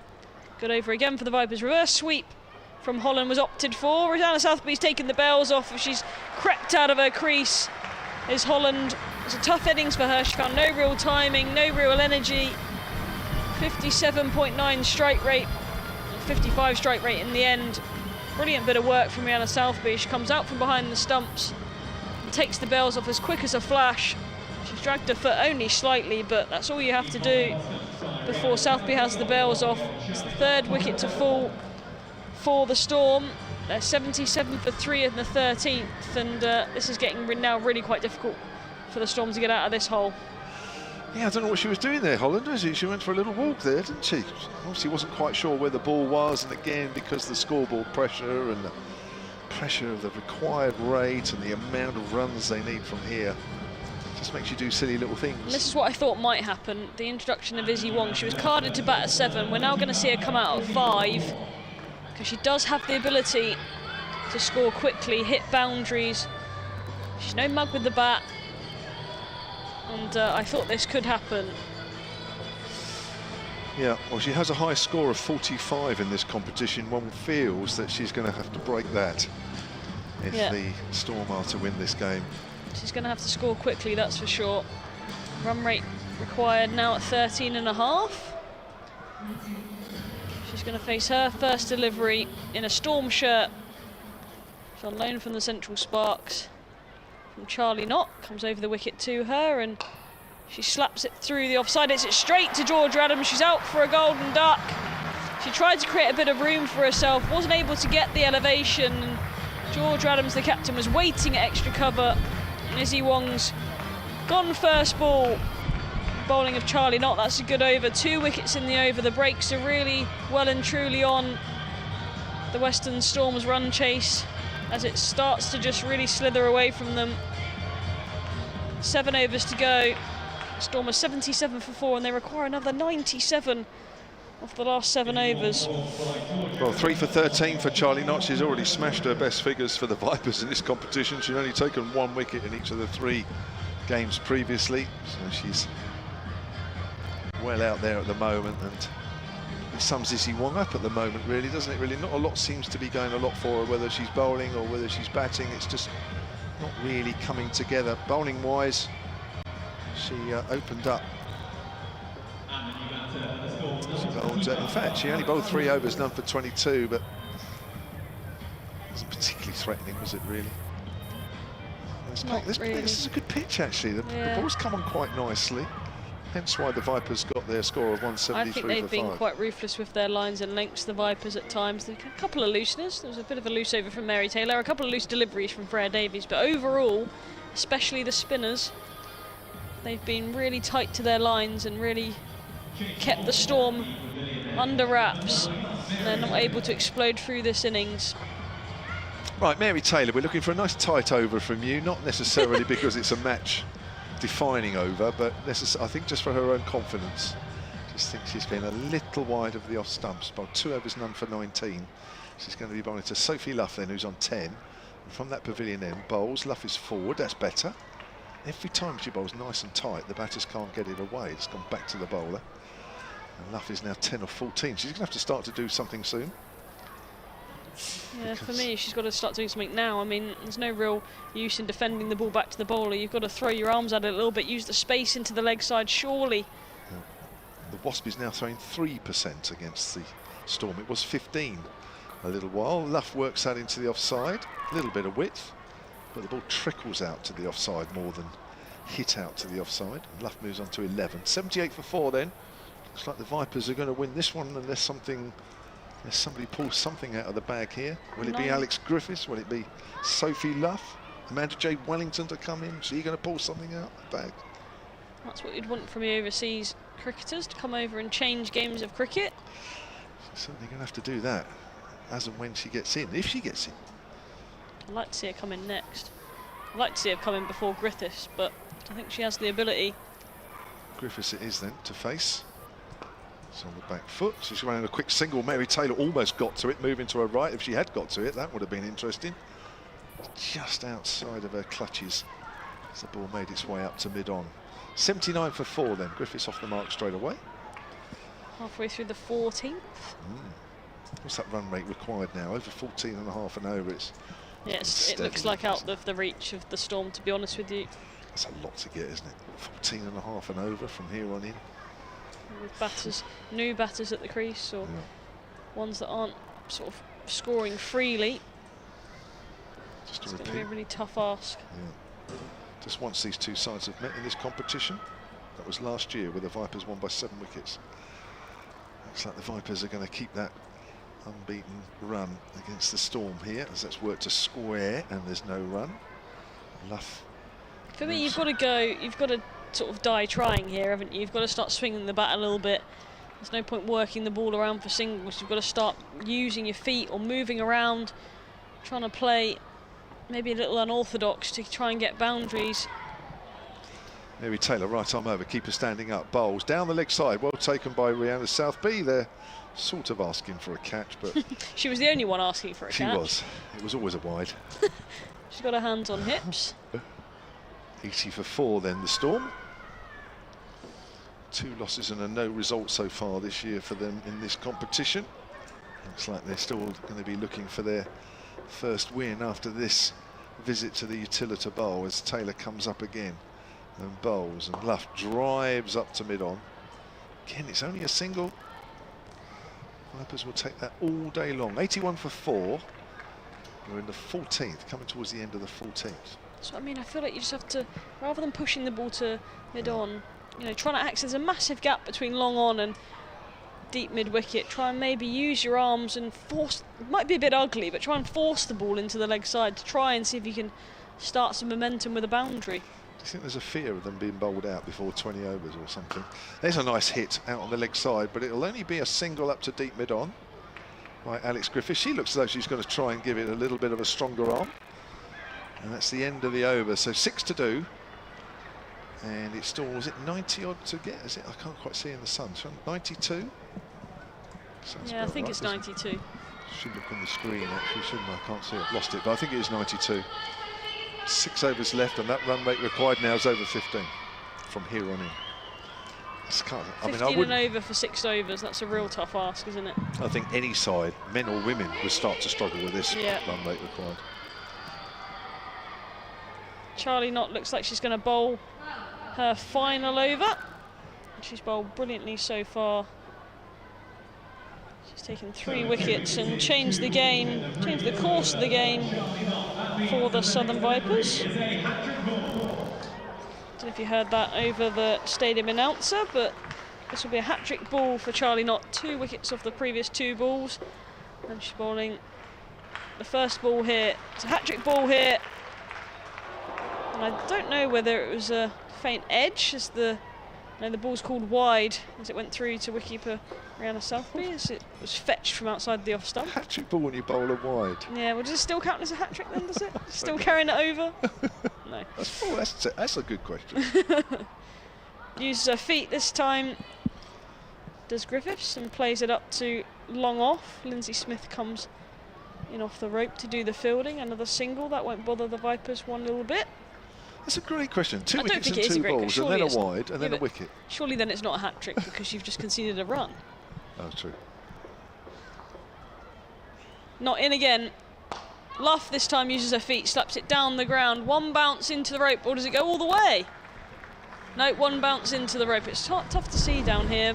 She uses her feet, still with a cross bat, shovels it down the ground, gets to the pitch of the ball nicely. That's a little bit better from Sophie Luff. She might have gone a little bit late here for me though. 16 from 18. She's given it a little bit of a go now. 4 onto the Storm score, 88 for 4. 86 required. Off the back foot this time, in the air, falls short of Nancy Harmon at long on, who's diving forward. Run outs on at the striker's end. And they make it home in the end. 2 more to the total. Good bit of fielding in the end because it died on her a little bit, Nancy Harmon. Just wasn't sure what to do. Run in, stay where she was. Yeah. It's one of those. But boundaries are the thing that are going to kill the game. If they leak boundaries, everything could change. So she did the right thing, just pulling out of the catch and stopping runs being scored. It's back in her crease off a good length delivery as Luff and works that ball to long on. Nancy Harmon again does the fielding. Another 1 to the total. 15.6 and over required. Just gets harder and harder when you don't score boundaries and you don't score them quickly enough. 2 balls left of this, the 15th. Not in again. Again uses her feet. Again, where Southby's got another stumping as it turns and goes through the gate of Griffiths. Another dismissal for Rihanna Southby. She's got 3 in the match so far. She's been good behind the stumps, taking everything that's on offer to her. Griffiths goes for 3, and the wheels are definitely starting to come off as the Storm train draws into the station. And there's not many passengers left on.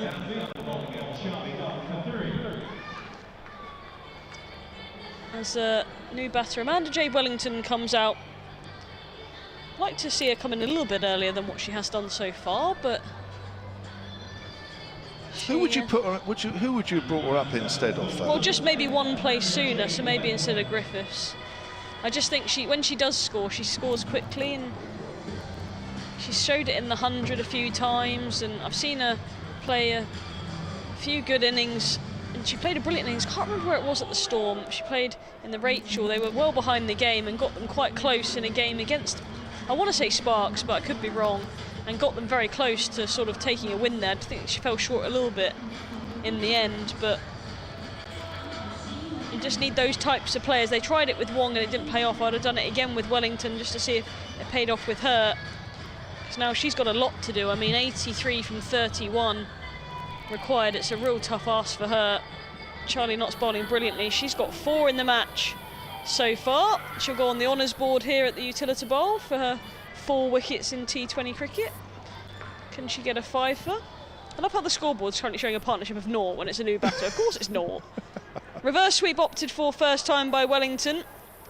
Don't know if there's a little edge on it. It goes past the wicketkeeper. Sliding stop from Mary Taylor. I don't know if she slipped there. She looks at where her feet have been.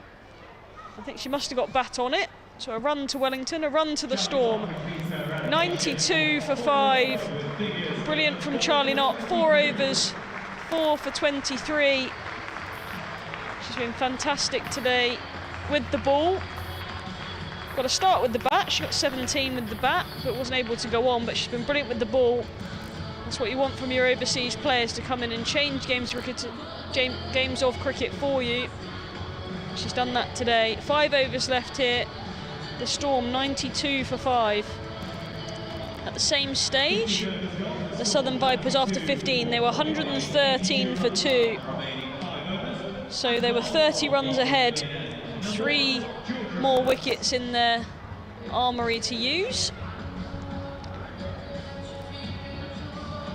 Run rate now at 16.4, Kev. I'm just having a look at Charlie Knott's figures in T20 cricket around the world.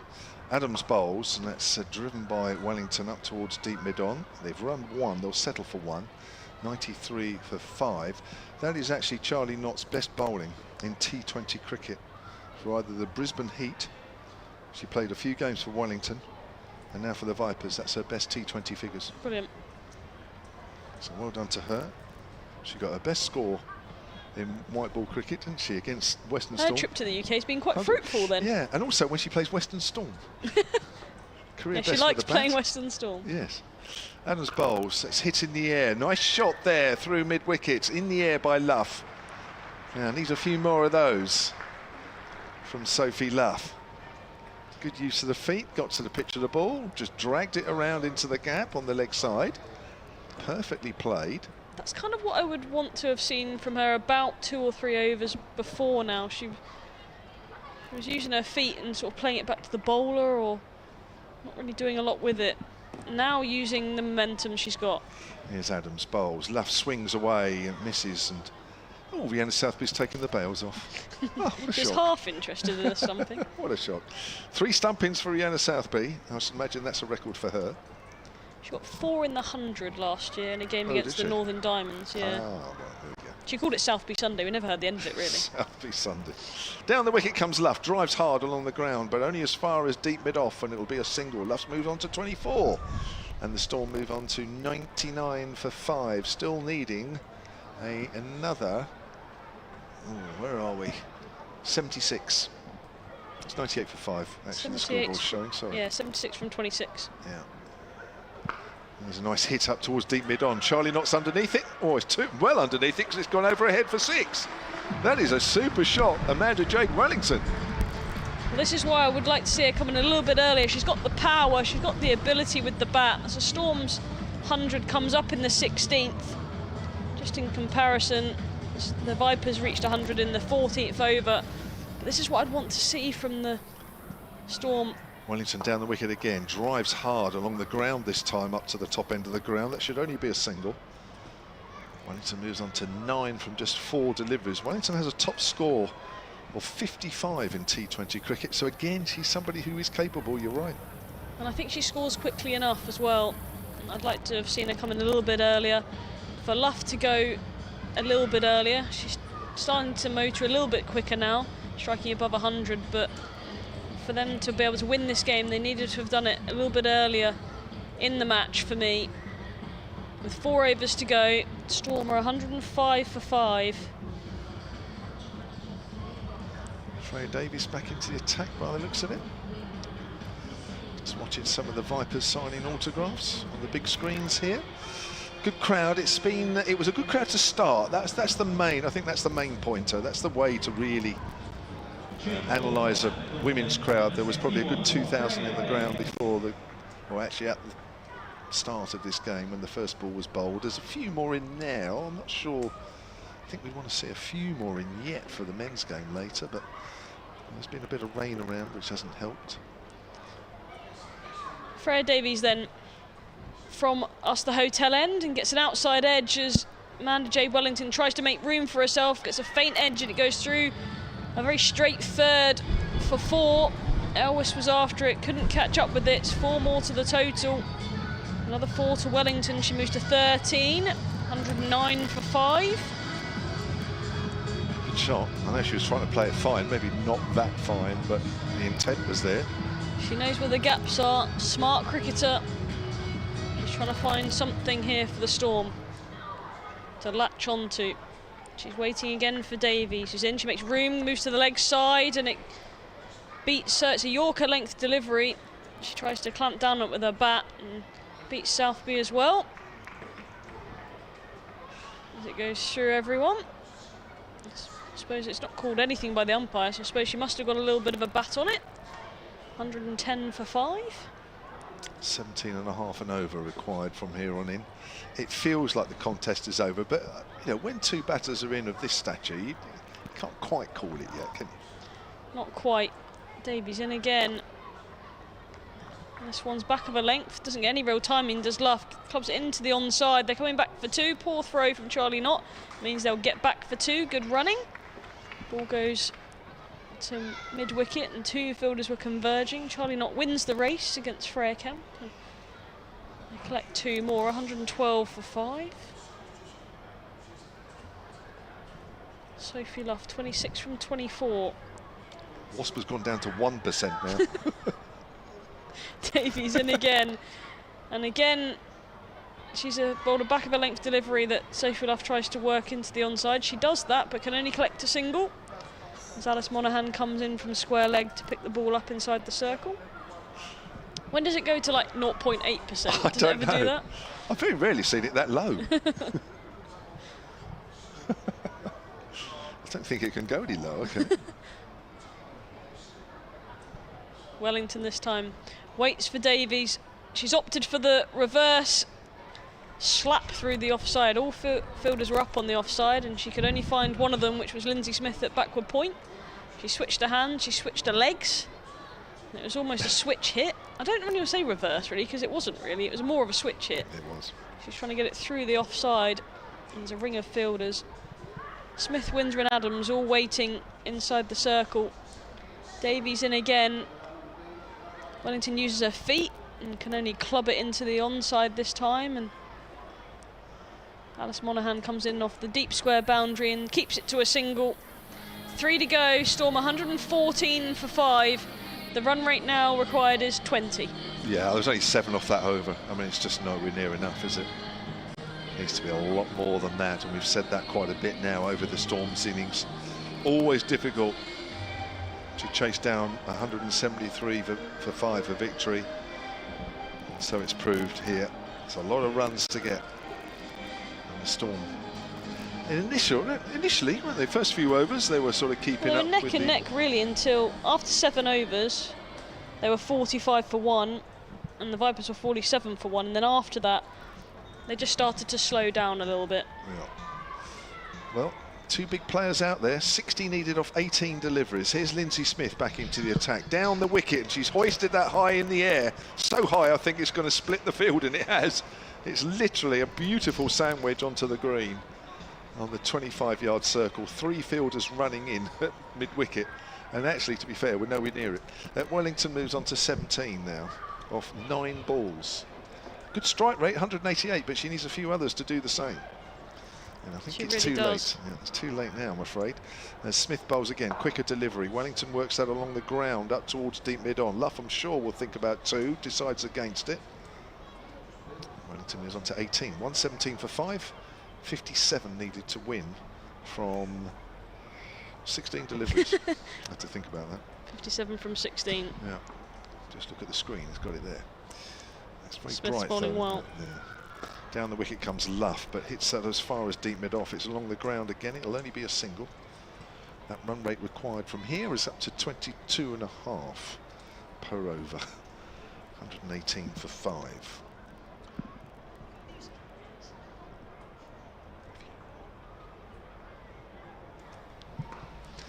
That's worked again on the offside, but again it'll only be a single. 119 for 5. There's been 5 runs off this over so far, 4 balls. Again, it's just nowhere near enough. It's too tough. It's far too tough from here on in. Smith bowls. Luff swings down the ground, but again, it's only a single up to deep mid-on. Got to find a gap, but it's too late. Doesn't matter what gaps they find now, it'll never be enough. Because there is 13 balls remaining and 54. 54 from 13, yep. Yeah. Here's Smith again, swings that away on the onside. Wellington could hit for 6 here. She has swung that away behind square on the leg side. Well, it still keeps the Western Storm interested. Slightly. I mean, they've got a lot to do with the final 2 overs. 48 required from 12. It's a big ask. But whilst Wellington's able to clear the ropes, it's not out of the question, is it? But I think you're right. I think, you know, she probably is batting AJW, as they say. As we say. As we say. Nobody else does, but we do. Should have been perhaps batting. You know, when you're chasing a big score like that, you need players that can hit the rope. Yeah. You know, you can't really have, you know, players like AJW coming in as low as she has, and so many overs used up. Yeah, she needs to face more deliveries, doesn't she, really? Mary Taylor then to bowl her last. She's been probably the most expensive of the Vipers bowlers on show today. She switched ends a few times. She's back at the hotel end. She does well. She follows the batter. She moves to the leg side, does Luff, and turns for 2 and will not get back as she hits that one up to long off. Nancy Harmon there does the fielding. That is good bowling. Let's keep it nice and straight. No width. There's no insurance out on the offside. Nobody deep. Taylor in again, over the wicket to Wellington. He uses her feet and hits it up to long off, and it's a misfield by Nancy Harmon, allows them to come back for a second. Won't matter too much. She's had a mixed day in the field, Nancy Harmon, hasn't she? Caught one, dropped one. Misfielded one. Yeah. Picked up lots cleanly as well. It won't matter on that occasion. Taylor. On the top of her run up. Bowling to Wellington. She needs to clear the ropes a few more times. Moves to the leg side and hits through the offside, over the offside in fact. 1, 2, 3 and a few bounces into the rope. 4 more to Wellington, 4 more to the Storm. They can't still be in this, Kev. I mean, she's trying her best. 41 from 9 deliveries though. It's a big old stretch. Wellington moves to 31 from 14. Like I said, if she'd come in 2 or 3 overs earlier, could the equation be different? Certainly would have been, the way she's playing. But, you know, it's difficult, isn't it, here for Mary Taylor, because Wellington's given herself an awful lot of room outside leg stump. Now, Taylor can't really follow her, just in case she doesn't move outside leg stump because it'll wide. But she's got to keep it arrow straight. For me, she's got to keep it straight and she's got to keep it full. Absolutely. Because the fielders are in on the offside, so you cannot allow Wellington to free her arms. Here comes Taylor again. But that's you, isn't it? Sorry. That's all right. She follows Wellington, hits her on the toes as she moves to the leg side again. It's a Yorker length delivery and it balloons out onto the offside, and they do get 1 leg by. The thing is, it feels like a big over, and it is a big over, really, isn't it? Well, we've had 7, we've had 8 runs off it, but they need 30 and over. So, in the context of what's left, it's a tiny amount, but it feels a big over. It does. Taylor in again, this time to Luff, who moves to the offside and slaps over the head of Emily Windsor. Get 1 into deep cover. They come back for 2. Good running. Again, won't really matter in the context of the game. Full and straight. I know it's easy up here.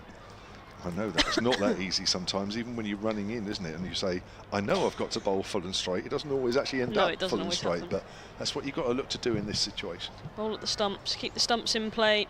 She's in again is Taylor, and that time she's bowled at the stumps, and Luff's on the back foot, slaps it into the leg side. They're coming back for a second as the fielder from long on does the work. There's a run out and it's taken. Mary Taylor's delighted. She takes the ball right next to the stumps and runs out Amanda J. Wellington, who needed to come back for the second. They've got to take every run that's on offer, you would have thought, although sometimes you turn down seconds in that case, in occasions like that, to say I'm the one that can clear the ropes here, I'm the one that can hit the boundaries. Therefore, should she have come back for 2?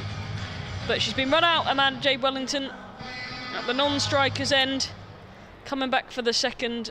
And the Storm now 136 for 5, having lost 137 for 6. It's just ticked over, having lost Wellington for 31.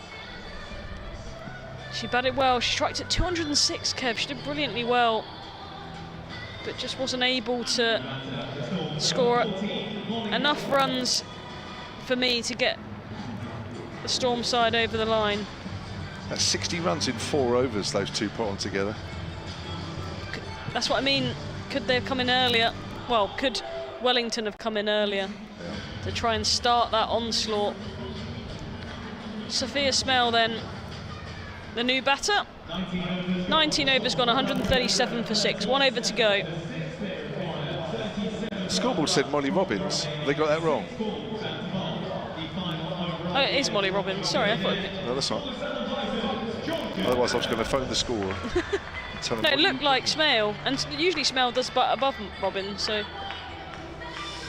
So it's going to be Molly Robbins to face Georgia Adams. The last over, Storm need 37, so you can work that out. As long as there's not a wide and then a ball, that's the end of the game. That's worked out on the onside. There's at least 1.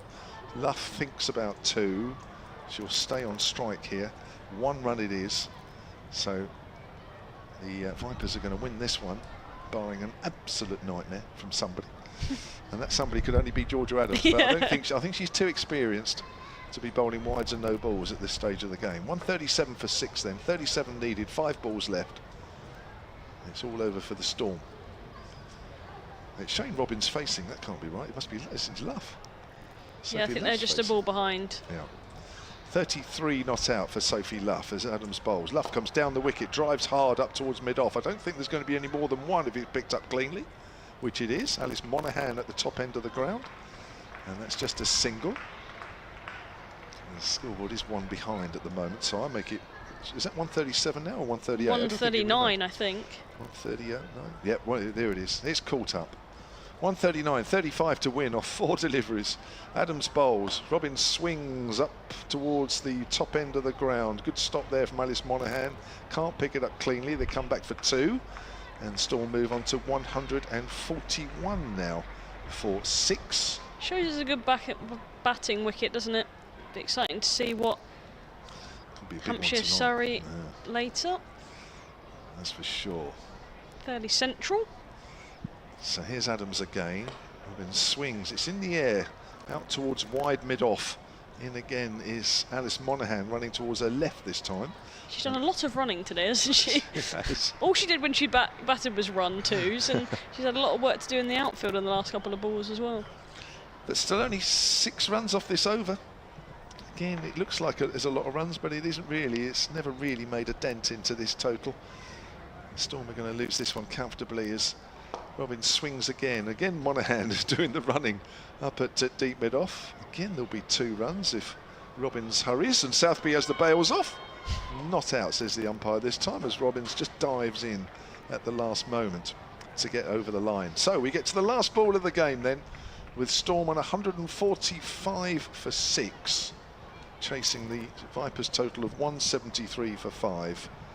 And it's just a formality now, this final delivery, with 29 needed. Vipers managed to get their overs in just without having to worry about a fielder coming in off the boundary. Literally seconds to spare. Here's Adams then, another swing, and that's gone high towards mid-on, and Charlie Knott takes the catch to finish off the innings. Good catch from her. right up at deep mid on, is it? It's not. Who's that? It is Charlie Knott. It is Charlie Knott, yeah, it is. Getting a congratulatory pat on the back. And that is the end of the Western Storm innings. They finish on 145 for 7, I think that is. Yep. Yeah, 145 for 7, which means the Vipers have won this game by 38 runs, I think that is, on my calculations. A good win for the Vipers. That's 2 wins now from 28. They win it by 28. 28 runs, sorry, 28 runs that they've won this game by. A fairly comfortable margin. It doesn't sound a lot, 28 runs, but really, Storm, the second half of their innings, really did just leave themselves too much to do. Having kept up with the rate, as we were saying, for about the first 7, certainly the first 6 or 7 overs. A career best in T20 cricket for Charlie Knott then, with 4 for 23. And it means the Vipers have won 2 and lost 2, and the Storm have lost 3 out of 4 with no result. Charlotte. Yeah, they're struggling, aren't they? Now the Storm in this competition, having not won a game so far. Let me just see if I can get the table up as it stands. Obviously there's a few more games going on tomorrow, but as it stands, the Vipers, well, it actually hasn't updated in time, but they will be on 8 points. They will climb the table, and they will be sitting 4th at the minute, I believe. So they would climb a place to jump above the Thunder. They won today as well, so it might stay the same for now. But they, the rest of the teams in this competition, the Sparks, who are top of the table at the moment, lost today, so they won't be moving from their position. Blaze, Sunrisers and Diamonds and the Stars play tomorrow. The Storm play again tomorrow as well, so against the Sparks. There's lots of cricket still to come in this competition, this Charlotte Edwards Cup, but a win for the Vipers at their home ground, the Utilita Bowl, in front of their home crowd. There's lots of people out here today, and it's been a brilliant effort. Just a little bit of resistance from some of the Storm batters. 34 not out from captain Sophie Luff, which didn't go quickly enough for me, and a little bit of resistance again from Amanda J. Wellington. 31 from 15 deliveries provided a little bit of impetus into the innings at the end, but 4 wickets for Charlie Knott, 2 for George Adams, and 3 dismissals for Rihanna Southby with the stumps. A good all-round performance in the field for the Vipers means that they win this one by 28 runs. Thank you, Charlotte. Myself, Kevin James and Charlotte Taylor will be back for this evening's second game, when the Hampshire Hawks take on Surrey in the T20 Blast. That's coming up at 7 o'clock. We'll be on the live picture feed. We'll also be around the ground with commentary, and if you're in the BBC Radio Solent transmission area, we'll be on all frequencies as well. Our sports show from 6 o'clock on Solent will preview the whole match and all the build-up as well. Thanks for listening for the game just now, and a good win for the Vipers.